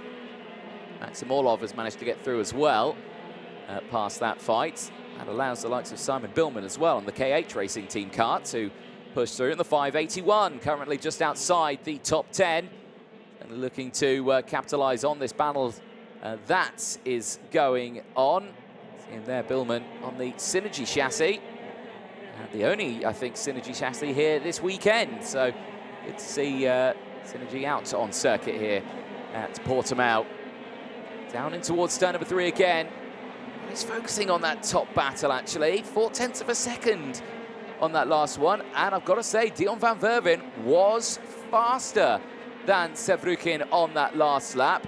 But it was only by 5 thousandths of a second. But still, a faster lap is a faster lap. And he's able to close in just that little bit more. We'll keep an eye on that battle. Still less than half a second between those top 2. Eyes on this one here, though. Further down, Zavramides under pressure right now from the drivers behind. He's pushed his way up the order. He's still ahead of where he had originally started in this race. But Maxim Orlov certainly piling on the pressure here. Orlov checking over the shoulder, can see he's not got pressure behind him. And he can go for the move. Let's see if it happens down in towards turn number 2. You see it here, or is it going to happen into turn number 1? That would be outrageous. Flat out through turn number 1. Maxim Orlov gets up into P7, gets past Xavier Avramides, and pushes the Australian down one more place. Tim Licati will be able to close in with that. But like I say, he's under pressure from Scrivan and Billman behind. Gomez in a good spot as well. He's in P12. Kimi Tani's just got past Florian Breitenbach for P13. So that battle still kicking off as well. Ruben Keofa, unfortunately, I think has been caught out in an event. He's dropped back down to 23rd place. He's going no further. 3 retirements still in this race. Jean Nimblon, we saw him at the start of this race. Artemi Troitsky and Karol Pasovic, unfortunately, they are the 3 retirements from that incident at the start of the race. Darius Babianoa, the non-starter, of course. Back here, though, Xavier Avramides, as we go on to the final lap of this race, is doing everything he can to try and hold on to a top 10 finish here. Currently sits in 8th place, but Licati and Scriven are right there behind him and are piling on that pressure. Billman gets the move done. He moves up past Scrivan, so he gets up inside the top 10. So nicely done there. Back at the front here, though, Sevrukin has not broken away. And Dion van Verven is piling on the pressure. The battle for the lead is on this final lap. It's down to 0.2 of a second, but I don't think van Verven's got enough to try and get this move done. You can see he's got the toe, he's got the slipstream right now, but with the few corners they've got remaining, I don't think it's going to be enough. Artem Sevrukin then into the final corner. He's looking for maximum points to kickstart his day of racing today, and he gets it across the line. It's Artem Sevrukin who claims another 50 intermediate classification points, leads the point standings with 100 points to his name, ahead of Dion van Verven, who takes his first loss of the weekend, but claims a P2 result nonetheless. Joins Mateus Bergel with 94 intermediate classification points. Morgato, at the end of that one, finishes in 3rd place. Had a bit of a calm race for Morgato. Didn't have the pressure from behind, nor was able to pile on the pressure in front. Van Verven breaking away from Morgato, but Juho Valtonen not able to close in on Morgato. Same for Valtonen. He had a pretty calm race at the end of that, staying in P4. Marcus Kayak finishing in P5. Ended up leading that second train of karts ahead of Roman Shaparov. Maxim Orlov from Xavier Avramides. Tim Licati and Marek Scriven. Simon Billman just finishing outside the top 10. Finishes it in P11 ahead of Gabriel Gomez, who gained 4 places. Kimi Tani from Florian Breitenbach, who finishes in P14. a gain of 10 places. Jens Struer finishing in P15. 16th place down sees Paredes from Mai. Then it's Ibiapina from Pats. Bagdonovicius finishing in 20th place ahead of Wertmann. And it's more Morelli, and Kerfo finishes in 23rd place. The retirement, Jean Nemblom, Artemi Troitsky, and Karol Pasovic, unfortunately, all retiring from that race. But there on your screen, Artem Sevrukin claiming a second win of the weekend in the KZ2 class. Now leads the intermediate classification going into their third round of qualifying heats later on today. You can catch that very, very soon, actually. Let's have a look at the highlights from this one, and there you can see the non-getaway for Troitsky, and that just causes a concertina effect for the drivers behind. Jean Nemblom hard into the wall at turn number 1, and heavy damage to Artemi Troitsky and to Karol Pasovic. There is Pasovic. You'll see the damage to his rear bumper at the start of that race, and unfortunately for him, going no further. And we'll hopefully come back a little bit stronger later on today. Moves happening thick and fast though. Morgato getting back up into third place in the early stages, getting past the likes of Roman Shaparov, who did drop down to P6 at the end of that one, but still a good result nonetheless. Zavrev Ramirez with this huge send down the inside and just squeezing the Maranello driver of Marcus Kayak off the circuit. You can see Kayak going all the way to the edge there, nearly clipping the tyre barriers, losing out on a fair few positions there because, of course, through as well would go Tim Licati. That battle would certainly kick off later on, though, as everyone would close in. Marek Skrivan as well closing in that later stages. This was Orlov getting the move done through turn at number 1 on Avramirez, pushing his way through, but I say Avramirez not one to give up. Started to push back and getting that move done on Licati. Sevrukin, though, taking the second win of the weekend for him, putting himself in the intermediate classification. Points lead at the end of their second round of qualifying heats. KZ2 will be out a little bit later on today, but we'll turn our attention now to KZ2 Masters for their second qualifying heat. And again, yesterday, a very interesting day. As for the Masters, the rain had stopped, but the track was still wet, so they had that drama. So again, for them, it'll be brand new, fresh tyres adorned onto their karts. They have not used these slick tyres, but let's catch up with some of the highlights that happened yesterday. KZ2 Masters on Thursday in Portimão for the champions of the future. And it was Anthony Abbas who had put it on pole position. The Frenchman certainly delivering in the torrid, rainy, wet conditions.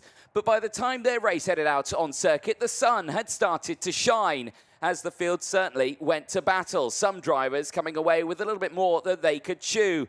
Jorian Boss, who certainly gained good positions in the early stages, getting past Davide Fore to finish the race on track in P2, picked up a 5-second time penalty and finished the race on P4 behind Davide Fore and Daniel Bray, who rounded out the top 3 at the end of the first day of racing.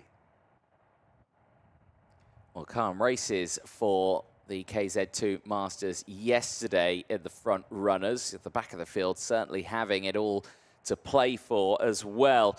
Anthony Abbas, though, starting this one on the front row of the grid. The Frenchman taking the win yesterday on track after putting it on pole position as well. A very strong performance for him. And again, really looking forward to seeing what the Frenchman can do at the front row for this one. Ludovic Barret as well, who starts alongside, and you can see him there with the front nose on that one, but we'll talk about him a little bit later on. Let's see what Anthony Abbas had to say after time qualifying. Anthony Abbas here in Portimão, fantastic time for you out there. The track, you were getting faster and faster as the session went on. How is it feeling out there? Is the kart feeling good? Yeah, we start the weekend very well. It's a very nice place here in Portugal. I like this track, and yeah, we do the qualifying. It was only 6 minutes, so we need to start as soon as possible and push. And then I feel more grip, more the session arrive more of grip. So at the end, I finish with, I don't know, maybe 4 tenths or 3 tenths. It was a very close session, but let's talk a little bit about the racing because, of course, the speeds that you're carrying around this track, it's a very fast circuit. Tell us, even in the wet conditions, what are you reaching? It looks to be like over 150 kilometers an hour still. Yeah, it's a very fast track, and but for safety is perfect because you know the asphalt is very flat, so you don't have some traps, so it's quite easy to drive. But for sure the racing line is different than on the dry because you need to take some curves sometimes to have a better grip, but it's quite fun. So like I said before, this track is fantastic. Are you gathering a lot of intel, a lot of data from this circuit? Because not a lot of people have done a lot of practice here in KZ. So are you picking up a lot here, or is it a fresh track you have no idea what to expect? No, not really, because I drive here maybe 13 years ago, I think, in KZ. So yeah, I remember the track, but not exactly each corner but during the first test, I make some laps and then it's okay. So we are master driver. We have a lot of experience. So we don't need 1 week of test to understand the track. So yeah, it's quite easy. Excellent. Well, we'll see you there at the front row in the qualifying heats. Congratulations, and we'll see how it goes. Yeah, thanks. I hope. Great to chat there to Anthony Bass at the end of time qualifying, and there again confirming. Bang on right, they are masters. They've got quite a bit of experience, and like you say, they don't need that weekend before to get everything ready, but nonetheless, they're here anyway. Let's take you through that full starting lineup. Anthony Bass and Ludovic Ballet on the front row of the grid. Andrei Serafim and Daniel Bray on row 2. Davide Fore and Jorian Boss, who picked up a 5-second penalty yesterday, starts it on the third row of the grid. Victor Jimenez and Alessio Lamartina, who DNF'd yesterday, starts on the fourth row of the grid. Ricardo Nallon and Eduardo Martins go from row 5. Andrei Castro and Julian Ganon go from row 6. Vincent Cossar and Hugo Marreros go from row 7. They'll have Alessio Manetti and Ilsha Ibragimov on row 8. Yenid Vaca and Roberto Profico go from row 9. They'll have Gregory Ladar and Oliver Luca on row 10. Ennio Gandolfi and Andrea Amaral round out row number 11. They'll have David Malcolm and Sebastian Ladar on row 12. Alan Martins and Andre Martins round out row 13. Scott Presti and Roberto Avanzato round out row 14. They'll have Mark Volhauser and Timo Timosyanov on row 15. Enzo Padovano and Ricardo Avila on row 16. You'll have Andre Di Andrada on row 17, not accompanied by Maurizio Giacchetti. He is not on the grid. Valder Blazario from Brazil will round out the 34 kart grid at the back of the field. Front of the grid lined up, ready to go. Back of the field getting themselves sorted out. Again, there will be that missing kart from the 34th spot on the grid, which means Blazario will have quite a large space to go on the left-hand side of him back onto the racing line. Looks like we're set at the back. We wait for that green flag. We get that green flag as we are moments away then from starting qualifying heat 2 for KZ2 Masters.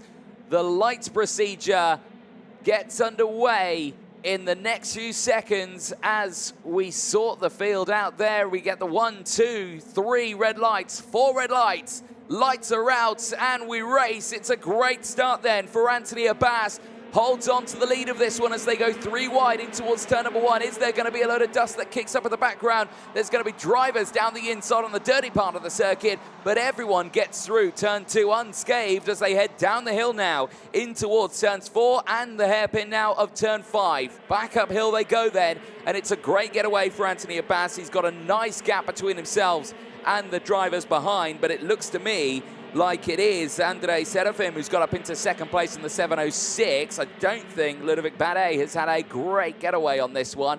I think he's dropped down a little bit in the order. In fact, yes, I think he's gone down to about P5 there. I can see the parallel, I think, of Daniel Bray in the green helmet has got up into third place. So he's capitalized at the start of this one as one of the CRGs is getting squeezed out there at the front end. That could be Julian Ganon having a little bit of trouble at the start of this one. He did start on the sixth row of the grid, but let's count them across the line. It is Anthony Abbas from Andrei Serafim, Daniel Bray from Davide Fore up into 4th place, Jurien Boss from Ludovic Badet, Alessio Lamartina is there in 7th place, allows Victor Jimenez and Julian Ganot in 9th place. Andre Nicastro rounds out the top 10 drivers who have struggled in this race. It looks like Andre Martins has.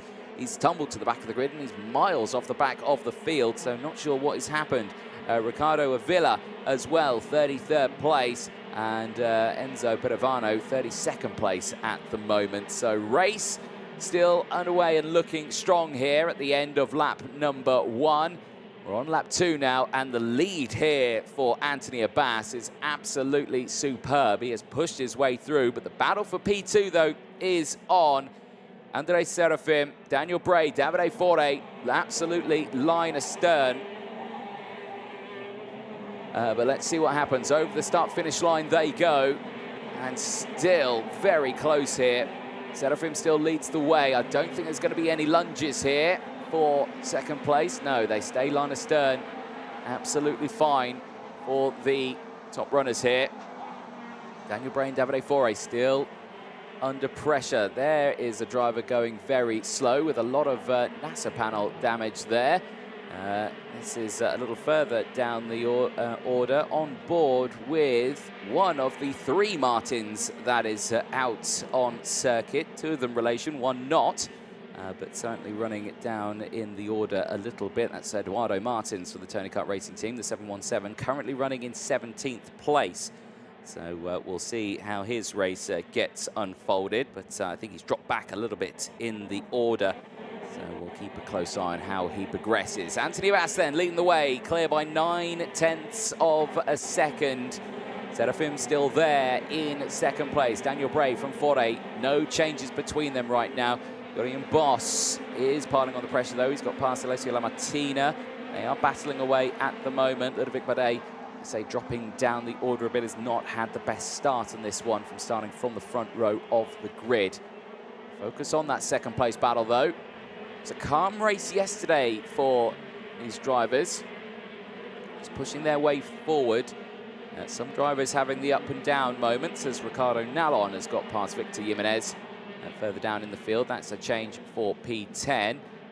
Julian Ganot is having a bit of a calm race in this one. He's up 4 places, is now into P8. In a bit of a no man's land now, just trying to catch up to the likes of Ludovic Badet. He's a little further up the road. He's got Andre Nicastro and Ricardo Nallon for company behind, but they are a little further behind. Let's see what happens then as we go on to lap number 5 now of this race. And, well, it's kicking off a little bit now at the front running spots here, because Daniel Bray is really piling on the pressure here to Andrei Serafim. The battle's on, and in fact, I think he's managed to get past. He has got past, and now Serafim is under pressure from Davide Fore. So Fore now on that rear bumper, trying to get that move done. Not able to do so yet, and now he looks to the inside. He has the move, he's got the traction, and gets it done. Davide Fore moves up into 3rd place. A superb drive for him.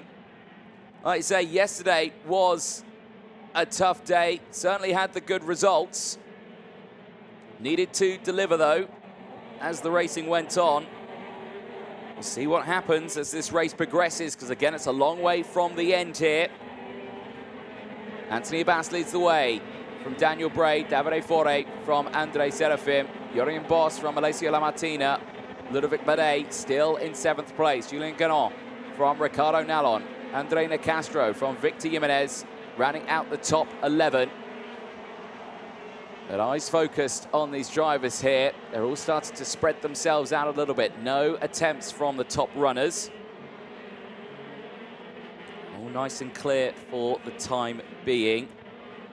And so the rest of the field getting themselves through. Of course, Eduardo Martins still having a strong race on this one, but again, had a tough race yesterday, did Eduardo Martins. Dropped down to 27th place yesterday, and certainly needing to deliver over the course of the day. That's a big lunge to the inside there. Jurien Boss and Andrea Lamartina battling away. Lamartina not able to get that move done.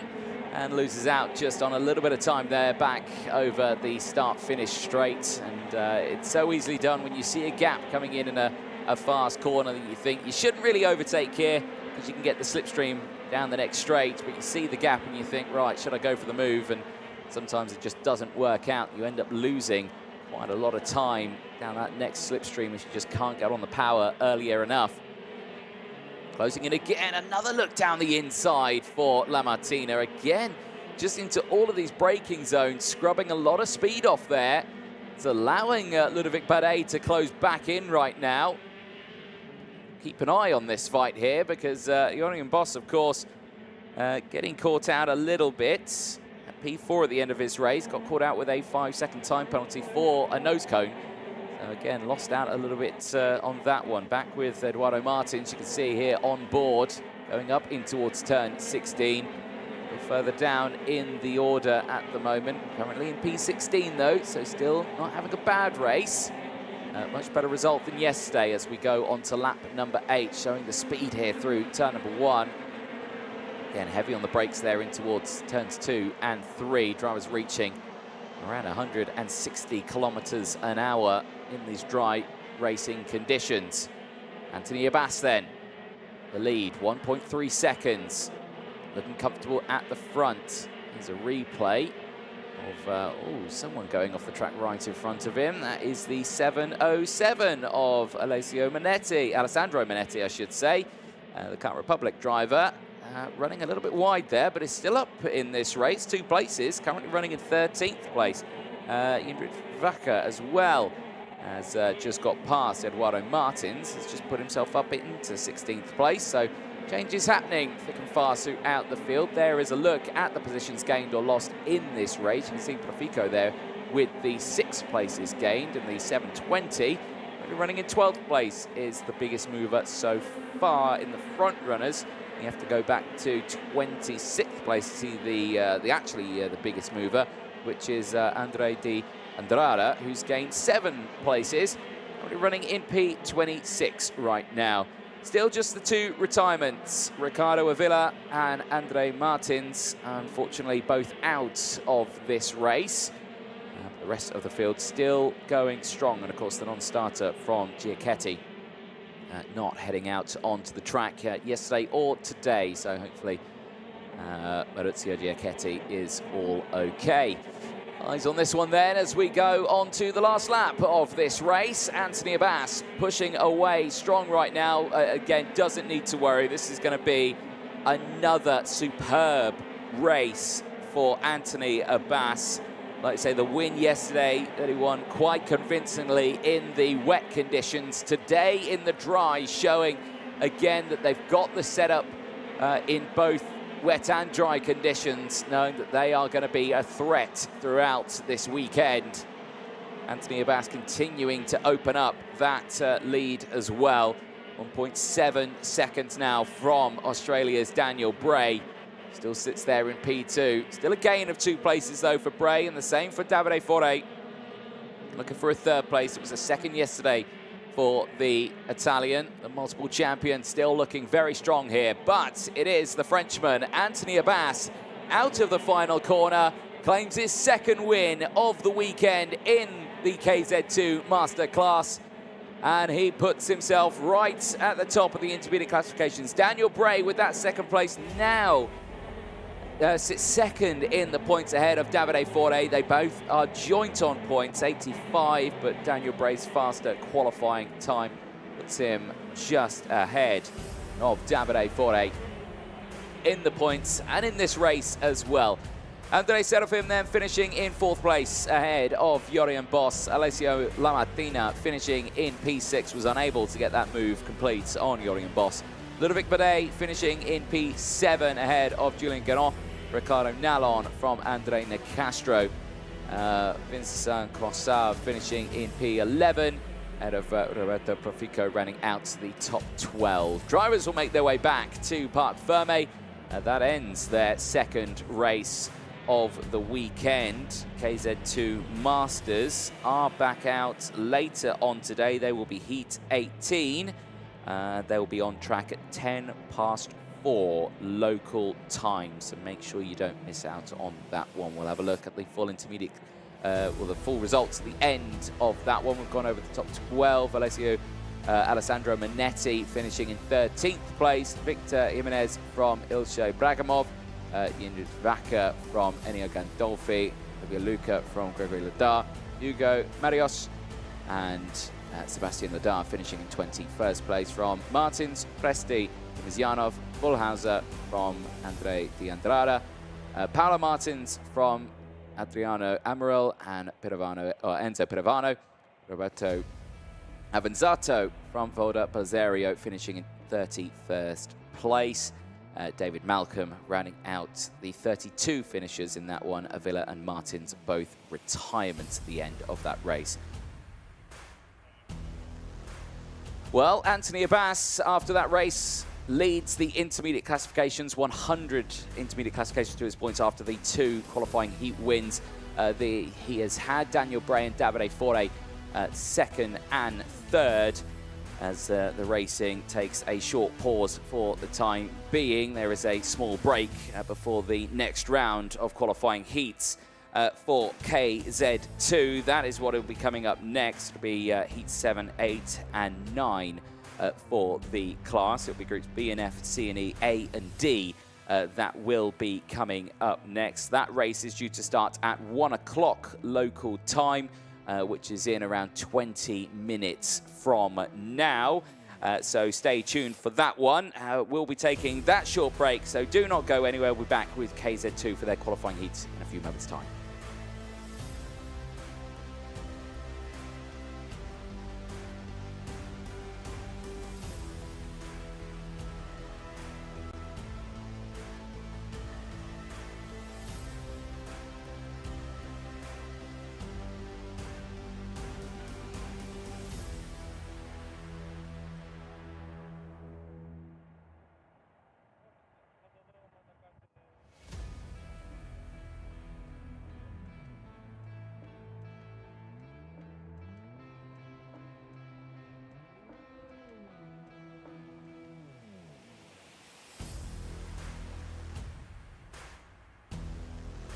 So let's have a look at the schedule that is coming up later on today. Then we are taking a short break now. We'll be back at around 1 o'clock, so 20 minutes time. We'll be back with the qualifying heat B versus F for KZ2.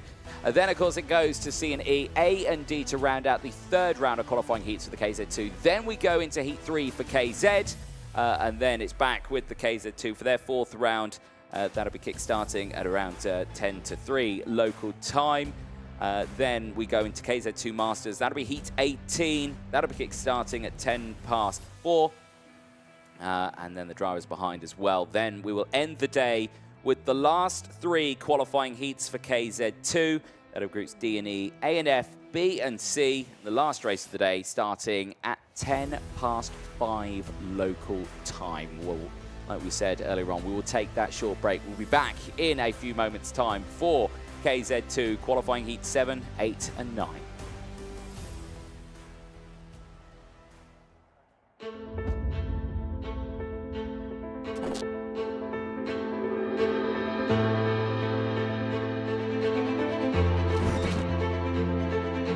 Racing Spirit was born out of the need to create a clothing line that could embody the passion and the experience that OMP gathered and cultivated working alongside the most successful racing teams of the last 50 years. Racing Spirit garments are made by enthusiasts for enthusiasts.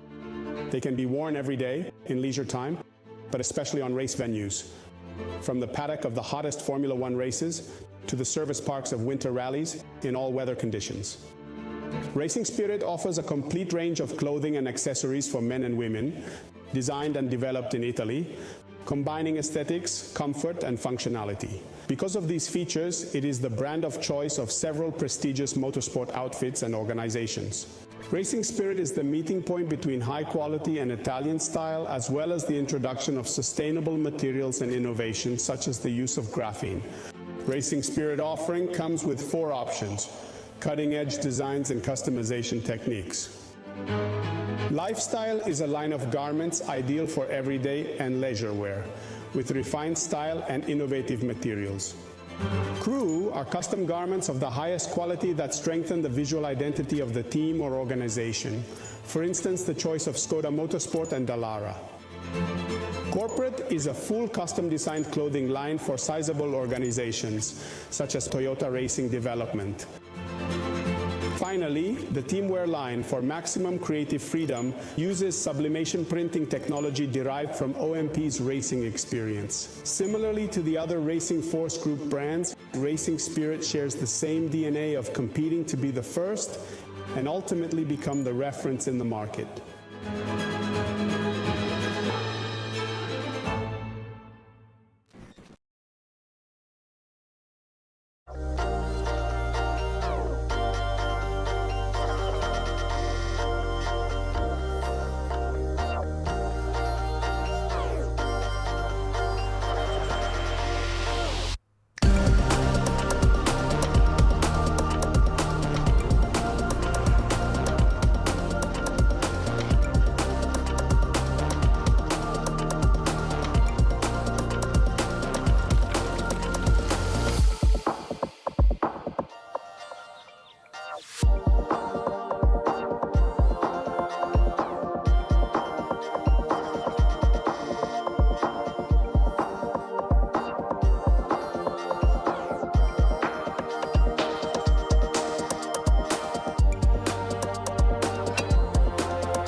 It makes life a lot easier out the track, so you don't have to worry about school and on-track performance and grades and all that sort of stuff.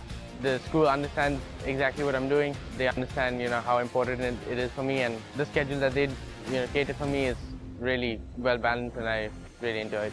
It's a very fine balance between his sporting career and also his studies. He doesn't have to compromise on either. I'm very happy that Meneva has supported us through this journey. The communication is great, and yeah, I'm enjoying it. I think MVA would help a lot of other races. A lot of people come into the track and asking about it. What do you do for homeschool? Like, how does it work? And I always say, Minerva, you need to contact them and get going with them, because it's made my life so much easier.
Welcome back, ladies and gentlemen, to the Champions of the Future Shifters category here. KZ2 is out next for qualifying Heat B versus F, and it will be Daniel Vasile and Matteo Spergel starting this one on the front row of the grid. Race due to start at 1 o'clock. Local time here, which is in about 3 minutes or so. But like you say, for both of them, they've had pretty decent results over the course of the weekend. Daniel Vasile taking a third and a win. Matteo Spergel taking a second and a win. And they start this on the front row of the grid. Who is going to take another race win out of these two? Or could it be either? Then have the likes of Nacho Tunion and Yenis Savico starting on the road just behind them. But there on your screen, Daniel Vasile, who's had that third and the win, certainly looking strong this weekend. Just needs to keep that momentum going. But can he do it? Because we've seen over the course of the racing so far that that outside row, the even side of the grid that starts on the left-hand side of the track as the drivers look at it, has been getting the better getaways, and Matteo Spergel has been taking advantage of that, starting it on the outside row. He has pushed himself in a really strong position so far this weekend, and like I say, he's been capitalizing on that one. That's a good look at those rear tires there, and you can see a little bit of graining on them, but looking absolutely fine. They've only had the one race. Air temperature at the moment is going up, still at 22 degrees. It's a lovely day today here in the south of Portugal, in the Algarve region, just outside the town of Portimão. But again, as we go racing here, we are delighted with how the circuit's looking. It is looking absolutely fantastic out there. Like I say, 1.5 kilometer lap. It is a long lap, 17 turns as well. A frantic circuit that these drivers have got ahead of them, but delivering a good result nonetheless through all of them. Timo Jungling as well as Kasper Schurman starting this one on the third row of the grid. They're looking to capitalize as well in this race. Jungling having the good results over the course of his two, looking to see if he can gain any more later on in this race. Engines fire up. Let's take you through the full starting lineup there as one of the karts is struggling to get going. But let's see if they all get through. We go on board with Timo Jungling as he's got our live onboard camera on the 573. Let's take you through that full starting lineup. It's Daniel Vasile and Matteo Spergel on row number 1, Nacho Tunion and Yenis Savico on row 2. Timo Jungling and Kasper Schurman's on row 3. They'll have Anatoli Kavalkin and Christian Decline on row 4. Corentin Rousseau is going to be alone. Benjamin Fuglasang, I don't believe, is there on the grid in the 584. Dmitry Matviev and Alvar Simasvara go from row 6. Tigran Bonatian and Gabian Luye round out row number 7. They'll have Nicola Rossini and Santiago de Costa Ribeiro on row 8. Row 9 sees Camilo Calderon. They'll have Alessia Pacini for company alongside. Emma Felbermeyer and Atpul Lane round out the top 20 on row 10. Then Nish and Zoe Florescu go from row 11. Mario Pinazzo and Julius Lanson round out row number 12. Tia Blanc and Pavo Tonteri go from row 13. They'll have Boris Zarowski rounding out the 26 kart field. Obviously missing the driver from Norway. Fuglasang confirmation, again, not out on track. We've already seen one race each for the classes today. They had the race yesterday, of course, so the highlights from that earlier on. But again, so far today, the dry running has delivered some close racing in the mid-pack. The front runners here, for some of them, have been relatively calm. They've just been focusing on getting to the front, holding on to it. But the initial getaways right at the beginning have been dramatic in near every single race, with drivers going off at turn 1, drivers not getting good starts, and big lunges down the inside. But it all starts with the initial getaway off the line. That outside row, again, for Matteo Spergel could be a benefit here. We'll just have to wait and see. Last chances to get the tyres all warmed up, ready to go. A last direction change there for Daniel Vasile, just reminding himself what side of the grid he's on. Can confirm back in where he should be. Front of the grid, lined up, ready to go. Drivers at the back, though, still coming through turn number 16 on the circuit, so they've got a bit of a ways to go before they lined up ready. On board there with Timo Jungling, a prime view of the inside of row number 3 to see the action at the front. We are moments away from getting this one started. Let's see what happens. We get the confirmation of the start. Race control is happy and ready to go as we get the confirmation there of the lights procedure. Lights go out. We are racing. Great getaway at the front. It's not gone well at the back, though. Some drivers getting caught out pretty badly there. Dust getting kicked up. Huge send down the inside there for Matteo Spergel, who was not able to capitalize on that outside row. Cannot get into the lead of this race. But let's just see what happens as this race goes on. Savico still there in 3rd place, has held on to that one. But the rest of the field now trying to close in. Timo Jungling still there in P4, I believe, or has he dropped back to P5? He might have done. It could be Casper Schormann's there up into P4. We'll confirm that as they go through. But I can confirm Daniel Vasile, brilliant start to his race. He has broken away at the front of this one. Now, the fastest driver in Sector 1 on that lap, Alessio Boccini, who's well down the order, got the purple Sector 1. Daniel Vasile, though, at the front of this, breaking away already and is looking to open up that gap and claim a second qualifying heat win of the weekend. It's Daniel Vasile from Spergel, Savico there in P3. It is Schormann's in P4, Jungling in P5, Nacho Tunion in P6. Corentin Rousseau holding on to P7 as going very slowly is the 565 tumbling down the order. That is Alvar Simosvara for the CRG team and is coming straight into the pit lane, going no further. Is it pit lane or Parc Ferme? I think that was Parc Ferme, so that is out of the race. Then for Alvar Simosvara, will be finished this one, P26. Back with the racing on track, though. There is Yannis Savico. He's lost out to Casper Schormann. Schormann's has got through, but Jungling's just behind.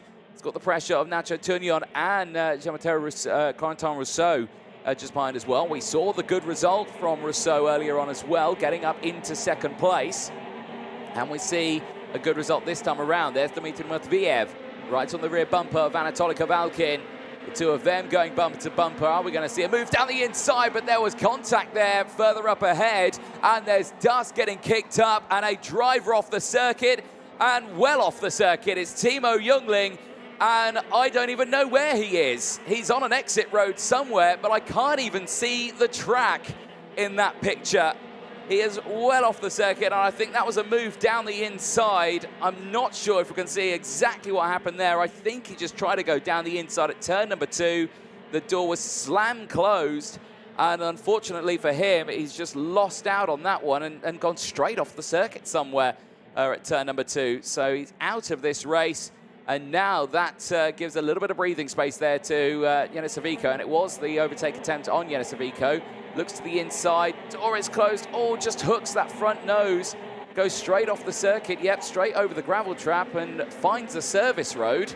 But that service road doesn't lead back to the circuit, and unfortunately for him, he can't go anywhere, and now he's out of this race. And well, if that's not insult to injury, Timo Jungling as well, now under investigation, I believe, for that incident, so you will not be happy with that at the end of this race. Race continues, though, on to lap 4 of 10. And look at the lead here that Daniel Vasile's got. 1.4 seconds now from the field behind. Schormann's has got Matteo Spergel for company just behind, but it's further back where the action's kicking off.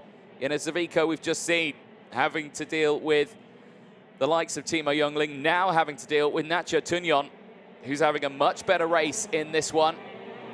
The battle's happening behind as well. Corentin Rousseau, Anatoly Kovalkin, Dmitry Matviev. Then you have the Pacini, Benatian battle as well. Tonteri is there with Rossini. Louis from Poulain as well. Sun dips out from one of behind the cloud. Warms the track up nicely there as down the inside. That looks like one of the TB carts going through. I think that's Emma Felbermeyer. making a move there, putting herself up into 17th place past Thea Blanc and pushing himself up. Or it could have been Thea Blanc on Julius Lassen, because again, you've got the TBRK team, you've got the TB Racing team. So again, I think there's, I'm going to have to get my head around that. You've got two teams with TB in their name, so I'll have to work that one out. There is Timo Jungling's kart, and the marshals, hard-working marshals here, the Orange Army, pushing that one to even more safety. Uphill into another service road. You can see that is right up the part, they're nearly on the public highway here outside the Portimão resort. It's brilliant to see. Right, eyes on this one then. Vasily still leads Shormans, but this battle here closing in. It says on my timing screen that the battle for second place down to 21st is the closest battle on screen.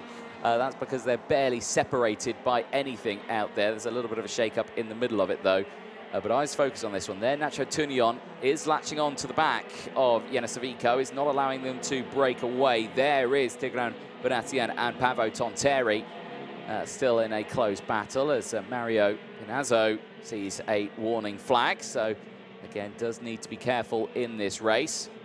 No chopping and changing just as of yet between this field, having a relatively calm one. But it's when does that pin drop as Len Neisch further back has got up into 17th place. Camilo Calderon as well is up to 19th place as Theo Blanc goes down to 20th.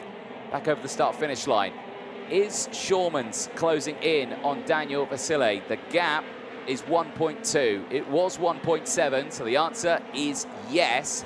But how much? That last lap, Daniel Vasile, 57.791. Shormans, 57.563. Took a nice chunk of time, and the gap's down to 1.1 seconds now. Still with 4 laps to go, and you can see the speed they're carrying there through turn number 7. They can carry a lot of speed as they climb up the hill at the exit of turn 5 through turn 6 and into 7. But again, it's just a case of who's carrying more speed around some of the sectors. Sector 1 this time around, Shormans was faster, and it was a personal best from Daniel Vasile in Sector 1. It was a green Sector 1 for Daniel Vasile, and it was still slower than Shormans. Again, Sector 2, though, Vasile is faster than Shormans, but over the line again. This time around, it stays the same. Vasile a little faster now, the gap back to 1.3, so it's just fluctuating then between those top two. Eyes behind, though, and it is all still kicking off. This is the Kavalkin, Matviev, Pacini, Bonattian battle. Tonteri still there as well as Kavalkin and Matviev have gone through. Quentin Rousseau, who had a good result earlier on, has just dropped down now to 8th place. So he's lost out on those 2 places now. He's right in the middle of this battle. It's always a little bit nervous watching such a large group of drivers. Of course, these are very skilled drivers, the best from around the world racing in the gearbox classes in the world of KZ2 racing. And right now, they're all just trying to find their way through, waiting for that opportunity to come their way. Drivers running very wide there at the exit of turn 16 onto that green part of the track. Through turn 1 again, flat out now. Drivers reaching 160 kilometers an hour into the braking zone here at turns 2 and 3. Comes up so quickly on a driver. You need to be hyper-focused here to really get in the good times. And then, of course, on top of that, thinking, how can I get past? Right now, all the drivers just focusing on themselves right now. Intermediate classification still looks interesting, though. Daniel Vasile would, of course, take the lead, but that's only the first round of the 3rd rotation of these races. He leads it with 141 from Spurgeon's 135. Shormans and Rousseau currently 3rd and 4th. Now, Artem Sevrukin, though, with the maximum 100 points to his name. If he can get another win later on, that would put himself up to the lead of this one with 150 intermediate classification points. And we'll see him out in the 3rd race that we have coming up a little bit later on. That is due to start a little bit later on today, so make sure you stay tuned for that one. On to the final lap of this race, and now the pin has dropped in this battle. Down the inside, a huge then, I think, there for Pacini on Rousseau. Is Rousseau going to battle back, though, because the likes of Battaglia and Tonteri are still there just behind, or is it Rossini and Poulain who are battling behind. I think it was, because Corentin Rousseau has tumbled down to 11th place. Pacini, Benatti, and Anton Terry all getting through. So Corentin Rousseau not having the results he wants on this one. Eyes on the top two. Daniel Vasile still leads. The gap is down to the lowest it's been so far this race. 9/10 of a second, but I don't think it's going to be enough, because one more corner sees himself and Daniel Vasile taking his second win of the weekend across the line. It is Daniel Vasile through the dust over the start-finish line, and there's the reason why.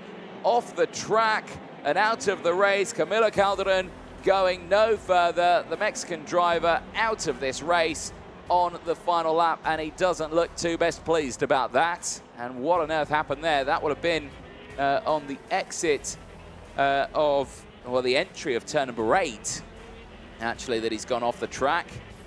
So not the result he would have wanted. Vasile then taking the win ahead of Kasper Schulmans. Mateo Spergel finishing in 3rd place ahead of Yanis Avico, which I think is his best result of the weekend so far. The same for Nacho Tuni on a P5 finish this time around for the Spaniards. So a good result there for them. Dmitry Matviev gaining 5 places, finishing in P6 ahead of Anatoly Kavalkin. Alessio Pacini gaining 10 places to finish in P8. Tigran Benatian finishing in 9th place. And Paavo Tonteri again giving us a masterclass of overtaking. Finishes inside the top 10 in P10. 16 places gained from the back of the grid. Paavo Tonteri certainly showing that qualifying did not go his way. But his race pace is there. There is a look at the full results at the end of that one. Corentin Rousseau finishing that one in P11. Nicola Rossini finishing in 12th place. Arthur Poulain from Gamin Luye. Santiago de Costa Ribeiro finishing in P15. Then it's Len Neisch from Emma Felbermeyer. Julius Lassen from Theo Blon. Florescu from Zarafsky finishing in 21st place. And Mario Pinanzio finishing in 22nd place. The retirements: Camilo Calderon, Timo Jungling, Christian Decline, Alvar Semesvara, and then of course the non-starter from Benjamin Fuglasang at the end of that race. There is the live on board of the recovering Timo Jungling at the end of that race, and you can imagine a little bit disheartened by that result. You can see the debris on his race tyres there. We'll have to try and clear those off in his next race. There is Daniel Vasile at the end of that race, taking a 2nd win. A 3rd and 2 wins puts him provisionally, of course, in the lead of the intermediate classifications. Let's have a look at how that all unfolded. Initially, good getaway from both the front runners at the start of that one. Yanis Avico trying to get the move done down the inside in the early stages, not allowing it to happen. A bit of dust kicking up in the background. This was the incident with Timo Jungling down the inside, looking at it to turn 2. Door is closed. Loses the front, straight off the track and straight into one of the service roads. So much debris getting kicked up there. That would have knackered the underneath of the chassis as well, and a very angry Timo Jungling at the start of that one. But he did put himself under investigation. There was the outside view from it, and there was the hard-working marshals getting that kart into an even more safe spot. Lap number 6. A little bit later on in the race sees the next overtakes, and in that early stage we were seeing the likes of Mateo Spergel pushing himself through, as well as Arthur Poulain pushing himself through, gained 7 positions in that one to finish in P13.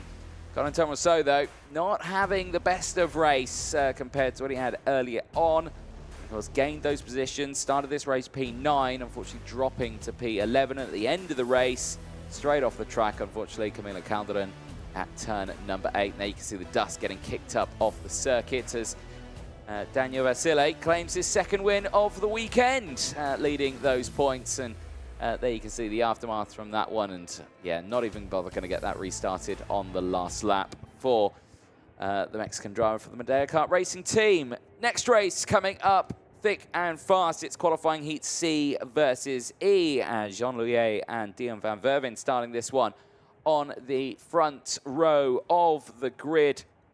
And again, these drivers certainly having the ups and downs over the course of the day, but certainly coming away with some strong results. They'll have the likes of Christian Batuca, who's taken a race win, and Roman Shaparov starting just behind them. So again, it's going to be an up and down one for drivers a little further back in the field of this. They do need to start thinking of gaining the positions now. This is the middle point of the qualifying heats phase. And again, we've had drivers who have just not had the results here. We've had multiple retirements in the KZ2 classes. So again, these drivers really do need to think about digging deep here, pushing themselves forward. But again, they've just got to maintain these tyres. They've not pushed them too hard. They've only effectively had the one race on the slick tyres. Yesterday, of course, all in the wet conditions, so they didn't have to deploy them. But we will take a short break. We're going to chat to David Walter, who is in this race. He starts P13. Here's what he had to say ahead of this weekend. So we're here with David Walter, a familiar face in Champions of the Future in the OK and OK Junior categories. This year you've been racing also in the shifters. So how does it feel to be in a Champions of the Future race with the shifter category? I mean, yeah, it's special to move in KZ. It's quite different from the OK, and it's the same champion of the future, so it's really nice to be champion of the future in KZ as well. But yeah, I'm looking really forward to KZ in the champion of the future because it's a great event. But I really like KZ, so I think everything is going to be good. This is a track that not many people have driven in KZ. How do you find the track for this category? Oh, I mean, it's long corners. It's great for OK Senior, but I think it's also great enough for KZ. Long, fast corners. You go very fast into the corners, so you can use the gears to brake and everything. I think the track is really good for the KZ. Do you think this track will give you as many racing opportunities, overtaking opportunities as it gives in OK categories? In the KZ, it's more difficult to overtake than OK, but we definitely do our best to overtake. But we have to optimize a bit more now with the KZ than the OK in the overtaking. Okay, and what about your category? Who do you think will be your main competition this weekend, and what are your expectations for Saturday? I think my biggest opponent is myself, because I have to improve everything. It's a new category, so I'm just focusing on myself to make my best and everything like that. So yeah. Fantastic. Thank you very much. Thank you. Well, great to chat there to David Walter. And like we were saying, starts this one on the 7th row of the grid. P13 wanting to push forward in this one. Drivers make their way out onto the circuit. Let's take you through that full starting lineup. Jean Louillet and Dion van Verben go from row number 1. Christian Batuka and Roman Shaparov on row 2. Ken Algri and Marcus Kayak round out row 3. They'll have Igor Nozov and Xavier Avramides on row 4. Fotis Sotiropoulos goes on row 5. We'll have Maxim Orlov for company. Samuel Louillet and Melek Skrivan on row 6. David Walter and Kimi Tani on row 7. They'll have Simon Reckamata and Gabriel Gomez on row 8. Matis Pruch and Darius Babianoa would be there, but I don't think Babianoa is going to be taking to the circuit. So row 9 will only have the one driver of it. Louis Alves and Jean Nimblom round out row number 10. Gianni Andesani and Matilda Pats go from row 11. They will have Miguel Costa and Florian Breitenbach on row 12. Aniak Krosner and Eduardo Mormarelli on row 13. Josip Vey will round out the field on the 14th row of the grid. Well, all the drivers heading out on the circuit. Confirmation, Darius Babianoa not on track, which again is a shame to see. Well, let's see what happens in this race. Jean Louillet on the front row. Dion van Verven joining alongside these drivers. Again, a lot of shake-up in this one. Batuka taking a win, Dion van Verven taking a win so far this weekend. Jean Louillet certainly has been on the back foot, 2 second places. So far for him, he has been on the back foot here, but again, has been digging deep and pushing strong. Just have to see what can happen over the course of this weekend of racing. Intermediate classification points. Silly leads it. 141 from Spurgel. Schurmans from Rousseau. Sevrukin from Youngling. Tonteri from Van Verven, who round out the top 8. That will all change again with this race, as these drivers now get the chance to put their points on play. It's a beautiful day here in the Algarve. Sun is shining. Dash of cloud cover, air temperature still 22 degrees out there. It's a perfect day for racing as the drivers get themselves lined up ready to go in this one. Qualifying heat C versus E as the front grid already in place. Again, they've got a bit of a weight on their hands here. This is the problem if you break away too quick at the front. You've got to keep the pack all closed in. You don't want to be stuck on the front of that grid too early on. Let's see what happens in this as the back of the grid now gets formed up. Josip Vey and Eduardo Morelli on that final row of the grid now lined up, ready to go. We get that green flag at the back as the revs start to rise. Jean Louis and Dion van Verven on the front of the grid as the lights get ready to shine. We wait for the lights procedure to start. We get that lights procedure as the lights go on. 3 red lights, 4 red lights, lights are out, and we race in KZ2. It's a brilliant start again from Dion van Verven, but he gets the door slammed from Jean Louis, who closes in. Dust kicks up in the background, but everyone still gets going. It's a clean getaway for the entire field as they push their way through turns number 3, 4, and down into the hairpin of turn 5 for the first time. It's a 4-car getaway. It's a brilliant start there for Jean Louis and the driver Christian Batuca. 1-2 for them at the start of this race. You can see the Maranello card as well of, I think that's Ken Algre, who's got up into P4. He's had a brilliant start, and there you can see the CPC Sport driver of Dion van Verven losing out to the 2 Birel karts there, slotting in to 3rd place. Back up the hill they go then. Is there going to be a lunge from any one of these drivers? The answer to that is no. They stay line astern as they exit out of turn 16 through 17 and back onto the start-finish straight. It is Jean Louis who leads the way from Batuca. Van Verven from Marcus Kayak. It is in 4th place. Shaparov in P5. Ken Algre's gone down to P6 at the moment in this one. Igor Nozov holding on to 7th place. Sideropoulos is currently still in 8th place. Has gained 1 place from Orlov. Volta from Reckenmacher. Samuel Louis from Louis Alves. Jean Nimblon rounding out to the top 14 spots as Matis Bruz rounds out the top 15. Biggest mover on the opening lap is Luis Alves and Jean Nimblon, both of them gaining 6 places so far in this race. On to lap 2. Changes have happened here while I've been looking down at my timing screen. It's still the likes of Dion van Verven now who takes the lead of this race. Batuca's up into 2nd. Kayak's got 3rd. Jean Louis, who's leading, is now down the order. Yellow flags are out. Drivers off the circuit. Samuel Louis, I think, is one of them. And Simon Reckenmacher, I believe, is the other. Now, if it is Samuel Louis off the circuit, that's his 2nd retirement of today. And I think he'll be out of contention for this one. There you can see the 5-1-1. It is Samuel Louis out of the race as we were seeing changes there at the front once again. The battles are not over yet at the front. Van Verven is only leading by 1/10 of a second.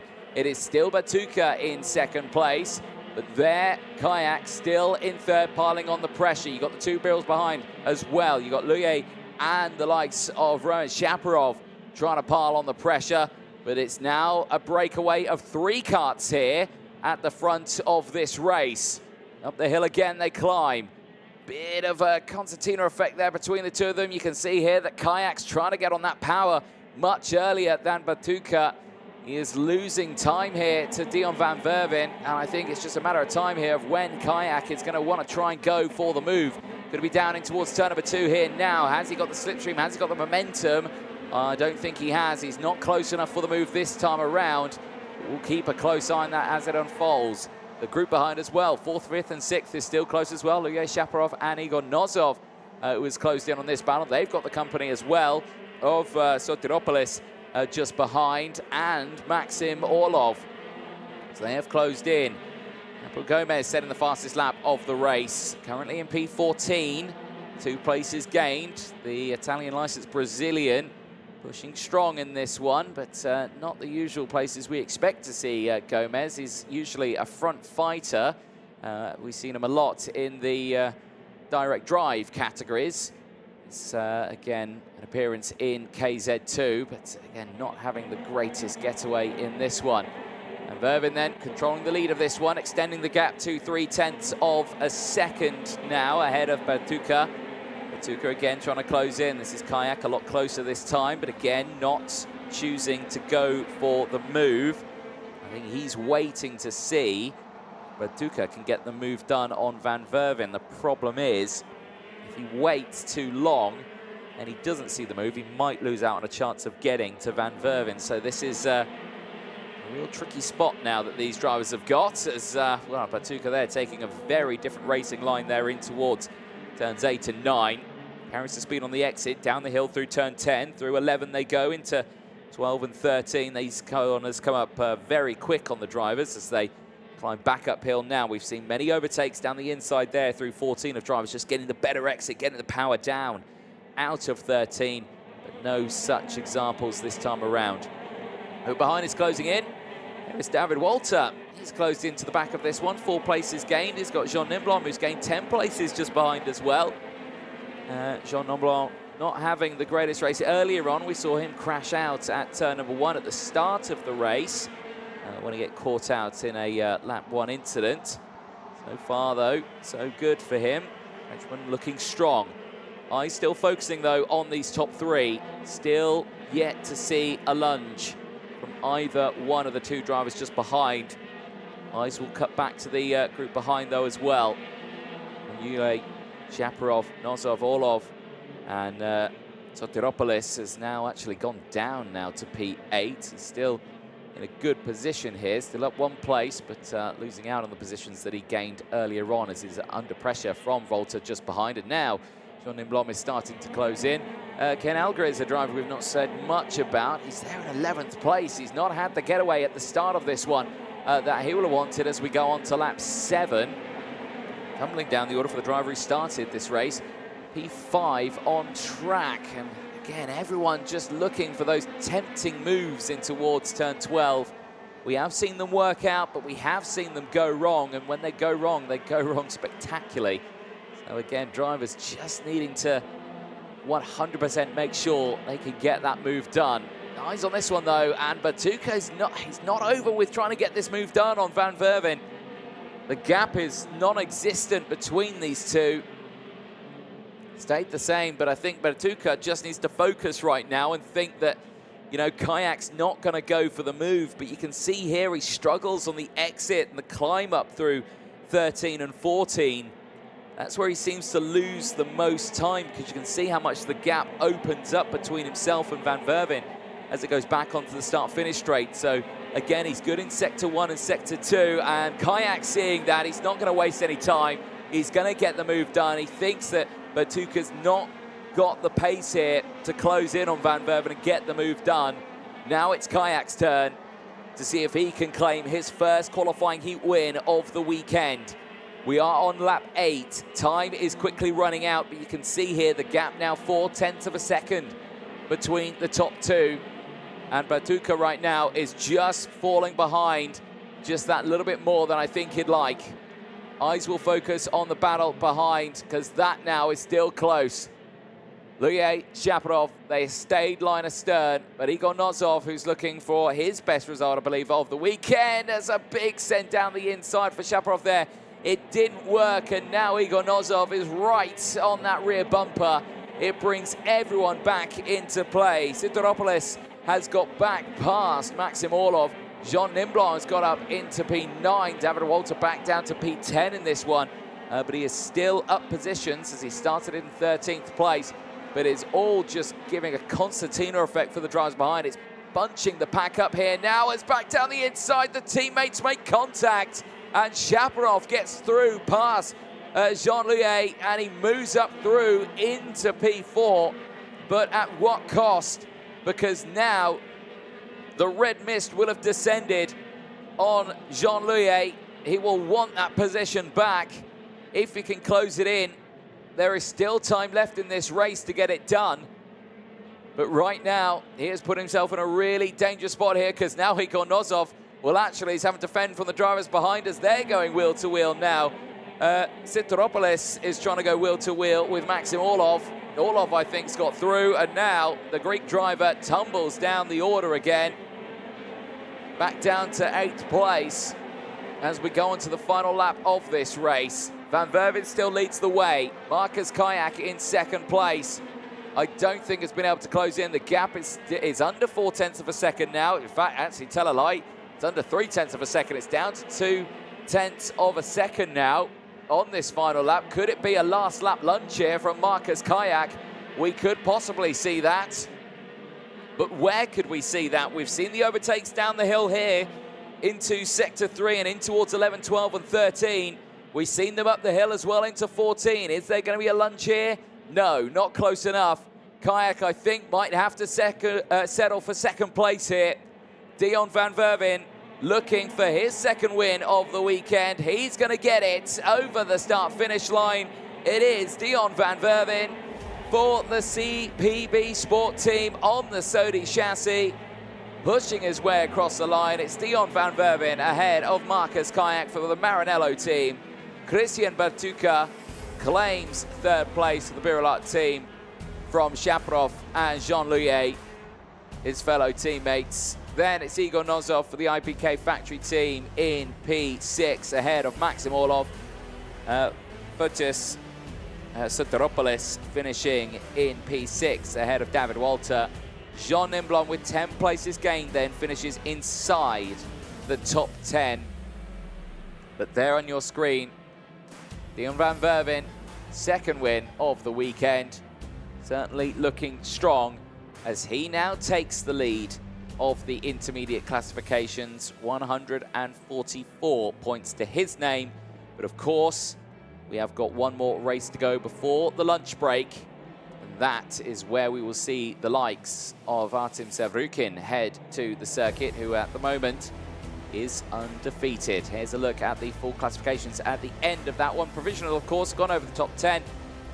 Ken Aldry finishing in 11th place ahead of Luis Alves. Matis Prush from Gabriel Gomez and Kimi Tani rounding out the top 15 on circuit. 16th place downwards sees Xavier Avramidis from Josip Vey, Marek Skriven from Miguel Costa, Meniak Krosner from Florian Breitenbach, Gianni Andresani from Matilda Pats, Eduardo Morelli from Simon Reckermarker, and Samuel Loyer, retirements in that race. Only the 2 retirements in it, and Eduardo Morelli taking the checker flag, but down in 24th place. But there on your screen, Dion van Verven for the CPP Sport team has delivered a very strong result there and can celebrate with the team, knowing that he leads the intermediate classifications at the moment. Let's have a look at the highlights from that one. And again, initially, good getaway for the top 2, but there you can just see Jean Louis holding on to the lead of that one, and a little bit of dust getting kicked up there in the background. I think that was Xavier Avramidis kicking up that dust, but still in the race. Early stages of that one, of course, the retirements that came out in the 2nd lap. We lost out to Sam Louis and Simon Reckenmarker. They had a coming together in the early stages. That is how there was a change for the lead. Down the inside, Dion van Verven getting the move done, as it was a big send down the inside for Christian Bertuca on his teammate. Just put them on the back foot there and slotted them down the order. There's Matilda Pats going for the move down the inside. That kicked off a little battle there between herself and the drivers behind, Gianni Andresani and Eduardo Morelli, in and around that area at the end of the race. Lap number 8, and again you're seeing this little first attempt there from Christian Bertuca and to Roman Shaparov on Jean Louis. Later on at turn number 5, that Jean Louis would get the move done on the likes of, Shaparov on the move on Louis, I should say. And that would push him up into 4th place. Louis would have to then defend from Igor Nozov, who would himself have to defend from Maxim Orlov and the likes of everyone behind. Sotiropoulos finishing in P8, with Dion van Verven claiming his 2nd win of the weekend. And I'm sure he will be absolutely delighted with that one. Well, we'll turn our attention now to KZ2 qualifying Heat A versus D, heading out onto track next. And starting this one on pole position, Artem Sevrukin with Nicholas Ruse alongside. There is the likes of Matthias Morgato, though, who starts this on row number 3. We did catch up with him before the start of this weekend. Here's what he had to say. So we're here with Matheus Morgato, ex-world champion as well in karting. We're used to seeing you in Champions of the Future in the OK categories. This time, for Champions of the Future, it's a new category, KZ2 and KZ. How do you feel being here in a shifters category Champions race? Yeah, it's great to have more races of KZ during the year. Another race in the calendar I think is amazing because this category is just too good. And it's my first time here in Portimão with the KZ. I drove in the past here in the OK. I was pole position in the World Championship in 2020 here. So something new for me. Is actually my first full season in KZ. So it's exciting and I'm happy to be here. Fantastic. What do you think about this track in KZ? Not many drivers have had any races actually here in KZ. It's one of the first international races in a very long time, I think. How are you finding it with this type of kart? And how do you think it's going? The track is suited for the race opportunities. No, I think it's a great track. I love this track. I think with the KZ category is just amazing. The high speed we get in the end of the straight is great. So a lot of adrenaline. I think many drivers like the track. So I think the race will be exciting. It's not hard, but it's not easy to overtake. So let's see what the race brings to us here. What about your category? How do you think, what do you think that the main competition is going to be this weekend, and what are your expectations for Saturday?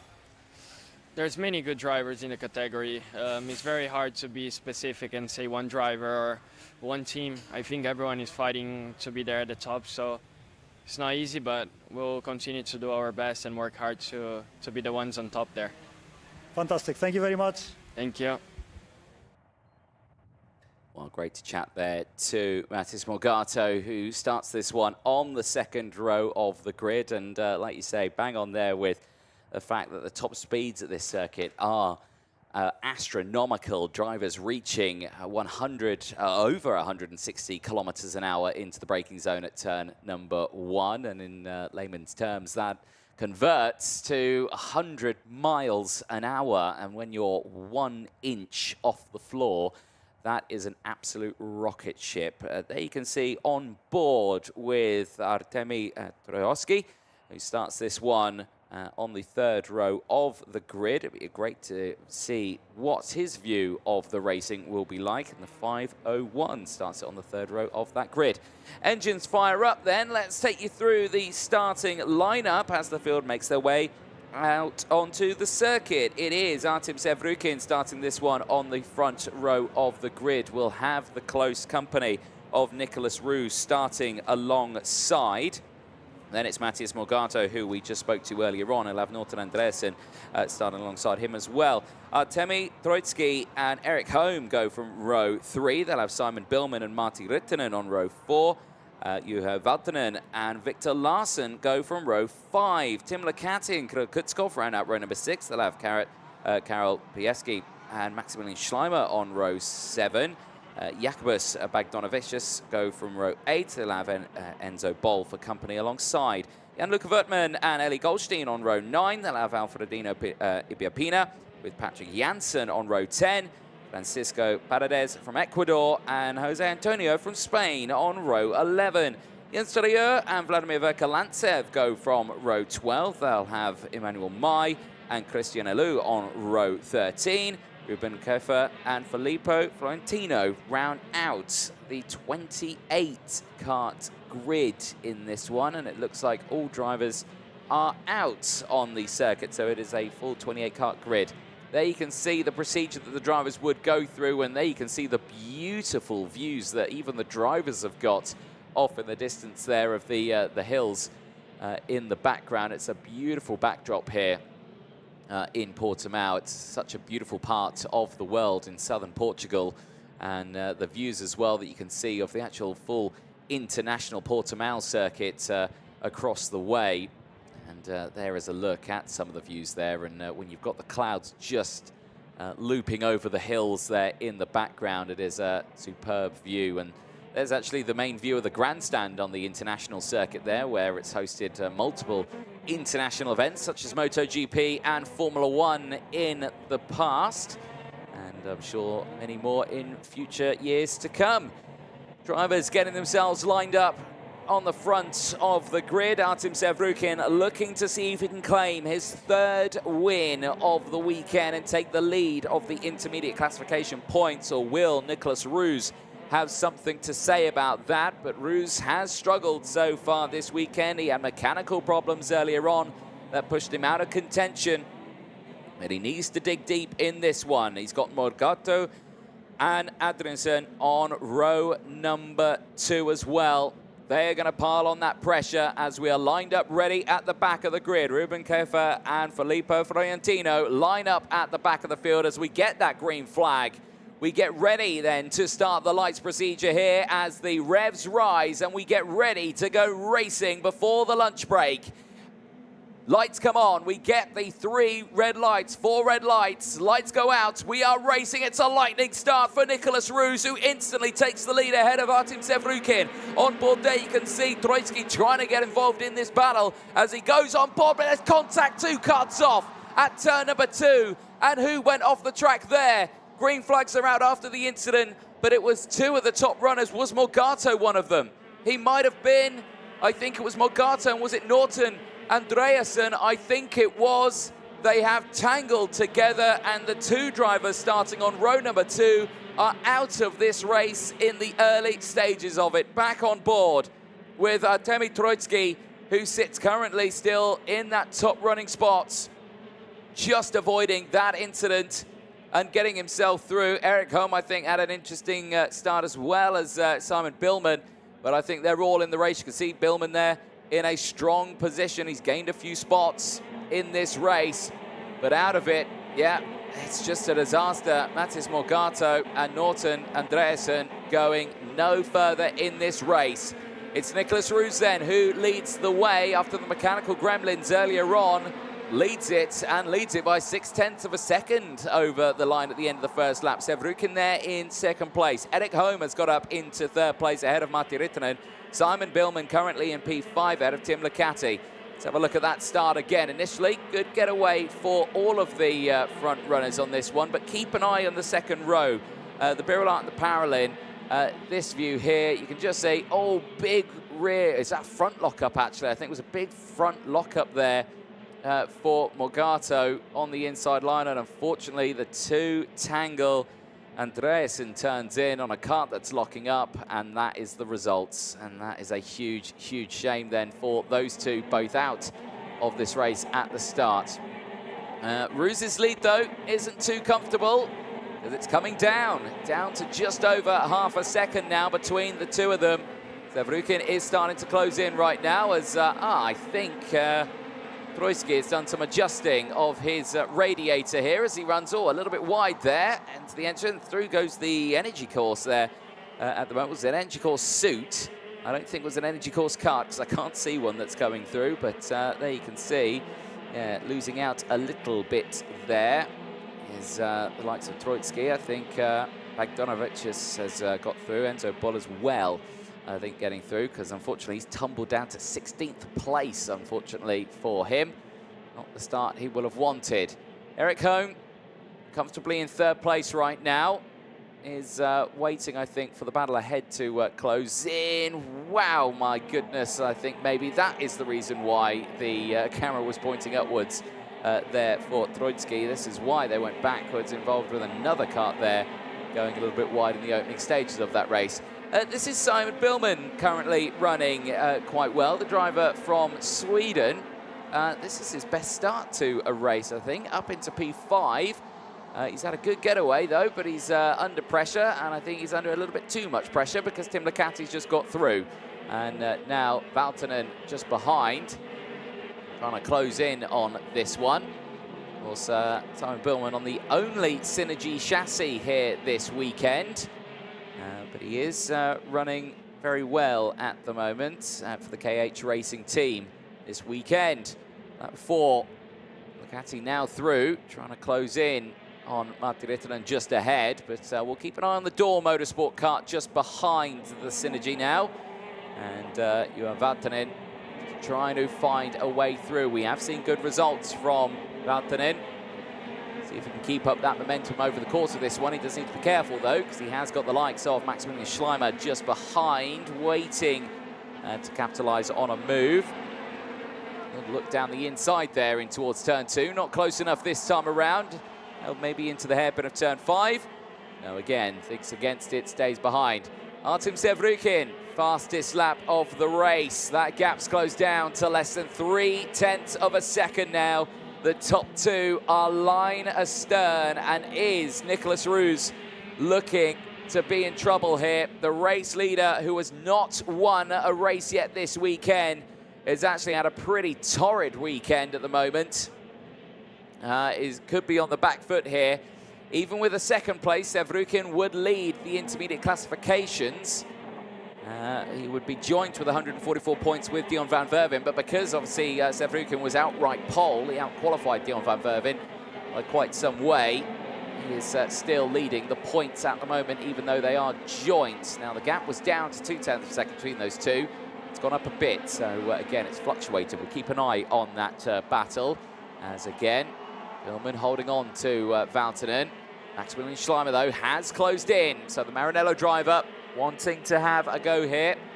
From Germany, closing in. This is that lead battle now. We cut to it. It's back down to 0.2 of a second. So as much as we were saying it was opening up again, it's closed up again. So Sevrukin and Roos, still a close battle on screen. This is your race lead right now as they exit out of turn 13 through 14 and 15 now. They climb back towards the start-finish straight, uphill here through 16. Through turn 17, you can see the different racing lines there. You can see Roos using all the track and more to his advantage there over the start-finish line. And you can see the slipstream effect not kicking in just yet. The gap's actually opened up to 0.4 of a second now. And we've cut back to it. I think Roos has been given the signals there by his mechanic on the sidelines, saying that you're going to need to open this one up a little bit more, lad, because you've got Sevrukin closing in on you. Sevrukin still looking comfortable here in the points. Yes, okay, joint now with Dion van Verven if he finishes in second place. But of course, with him out qualifying, like we mentioned earlier, he's in a prime position to hold on to that lead. Eric Holm as well, looking for his best result of the weekend, still there in third place. Head of the battle behind him, Martti Rittanen, Tim Licati, Simon Billman. This is that battle on your screen. Valtonen has got Schleimer still for company. That's not changed. Got a big battle, big gap between themselves and the drivers behind. Phil Kutzkoff has not been able to close in on this battle here. He has stayed behind. There's a huge amount of real estate between himself, Schleimer, and Kutzkoff. Goldstein is there as well. Bold from Larsen, Vertman from Donovic. So they are pushing themselves up all the way throughout this field. Lap 8. Eyes on these top 2, Roos and Sevrukin. Yet to see a move. It's the closest they've been, less than 0.1 of a second. Artem Sevrukin looks so much faster through sector 1 and 2. It's sector 3 where he's losing the time. That's where it really matters. Up the hill here, that Sodi kart just looks a lot more planted out of these tight, twisty corners and through the fast ones here, but he runs a little wide there out of turn 17. Misses the apex, does Nicolas Roos, and that puts Sevrukin on the attack now as we go on to lap number 9 of 10. And Roos goes massively defensive. Sevrukin looks to the inside. Can't get it done, though. And the track through turn 4 goes in Nicolas Roos's favour. Through turn 5, Sevrukin trying to find a way through. Has not done it yet. Now this brings Eric Holm into the fight. He is behind still, but he is able to close in here. The Mondaire kart on that Paralin is looking strong in third place, but needs to really dig deep and push as hard as he can right now to close in on these two. Roos still leads the way. Now we come into sector 3. This is where Roos is faster. Sevrukin, though, not able to capitalize. He's had the first attempt. And now Nicolas Roos knows where he has been going for this move. He checks over the shoulder. Both of them check over as they see the last lap board. And defensive goes Nicolas Roos. And round the outside through turn 2. at 160 kilometers an hour. Absolutely outrageous from Artem Sevrukin. Takes the lead of this race on that final lap. Nicholas Roos just too defensive there. Into turn 2, didn't think the move around the outside was on, but it certainly was. And Artem Sevrukin now looking to lead the intermediate classifications now with a full 150 points. But here in Sector 3 is where Roos has been faster. Can he try and sneak it back into this final sector? Sevrukin's not going to go defensive. He does run wide. Could this give Nicholas Roos the run? I don't think it will.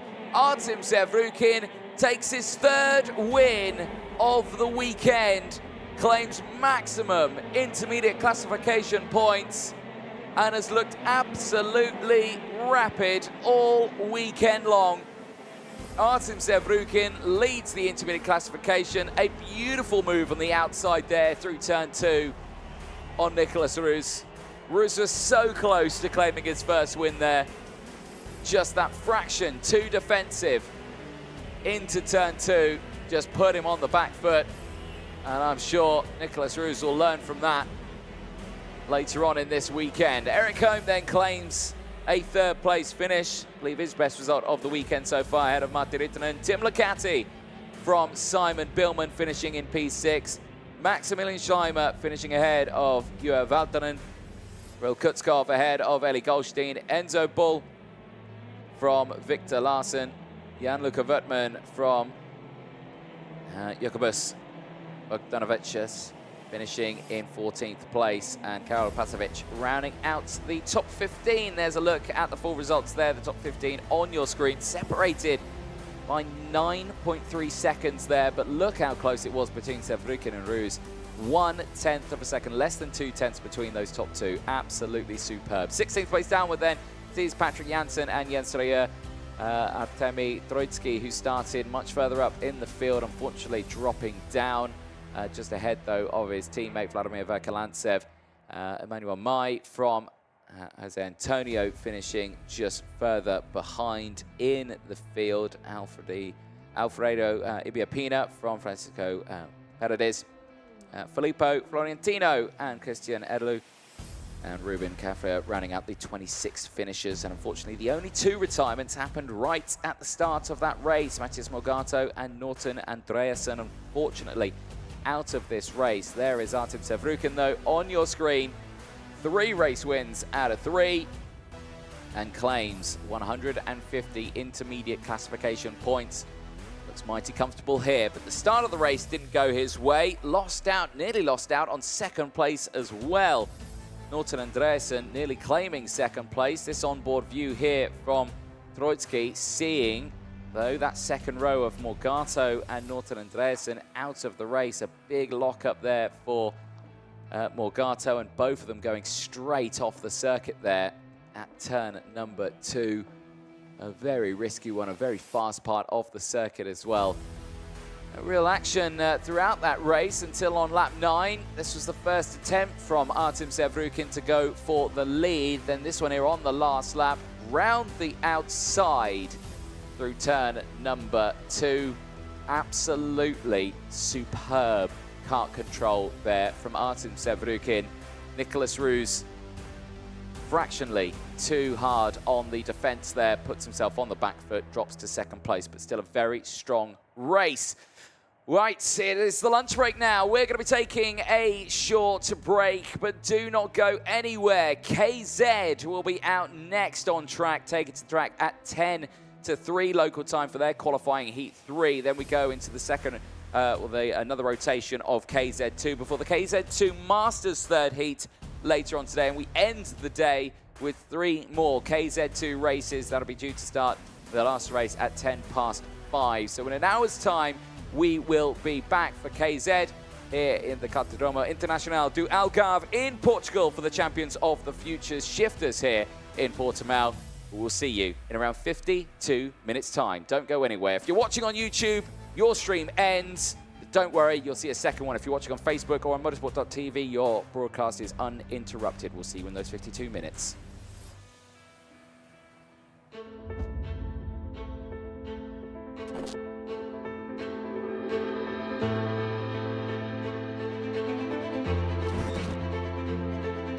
Racing Spirit was born out of the need to create a clothing line that could embody the passion and the experience that OMP gathered and cultivated working alongside the most successful racing teams of the last 50 years. Racing Spirit garments are made by enthusiasts for enthusiasts. They can be worn every day in leisure time, but especially on race venues, from the paddock of the hottest Formula One races to the service parks of winter rallies in all weather conditions. Racing Spirit offers a complete range of clothing and accessories for men and women, designed and developed in Italy, combining aesthetics, comfort, and functionality. Because of these features, it is the brand of choice of several prestigious motorsport outfits and organizations. Racing Spirit is the meeting point between high quality and Italian style, as well as the introduction of sustainable materials and innovation, such as the use of graphene. Racing Spirit offering comes with 4 options: cutting-edge designs and customization techniques. Lifestyle is a line of garments ideal for everyday and leisure wear, with refined style and innovative materials. Crew are custom garments of the highest quality that strengthen the visual identity of the team or organization. For instance, the choice of Skoda Motorsport and Dallara. Corporate is a full custom-designed clothing line for sizable organizations, such as Toyota Racing Development. Finally, the teamwear line for maximum creative freedom uses sublimation printing technology derived from OMP's racing experience. Similarly to the other Racing Force Group brands, Racing Spirit shares the same DNA of competing to be the first and ultimately become the reference in the market.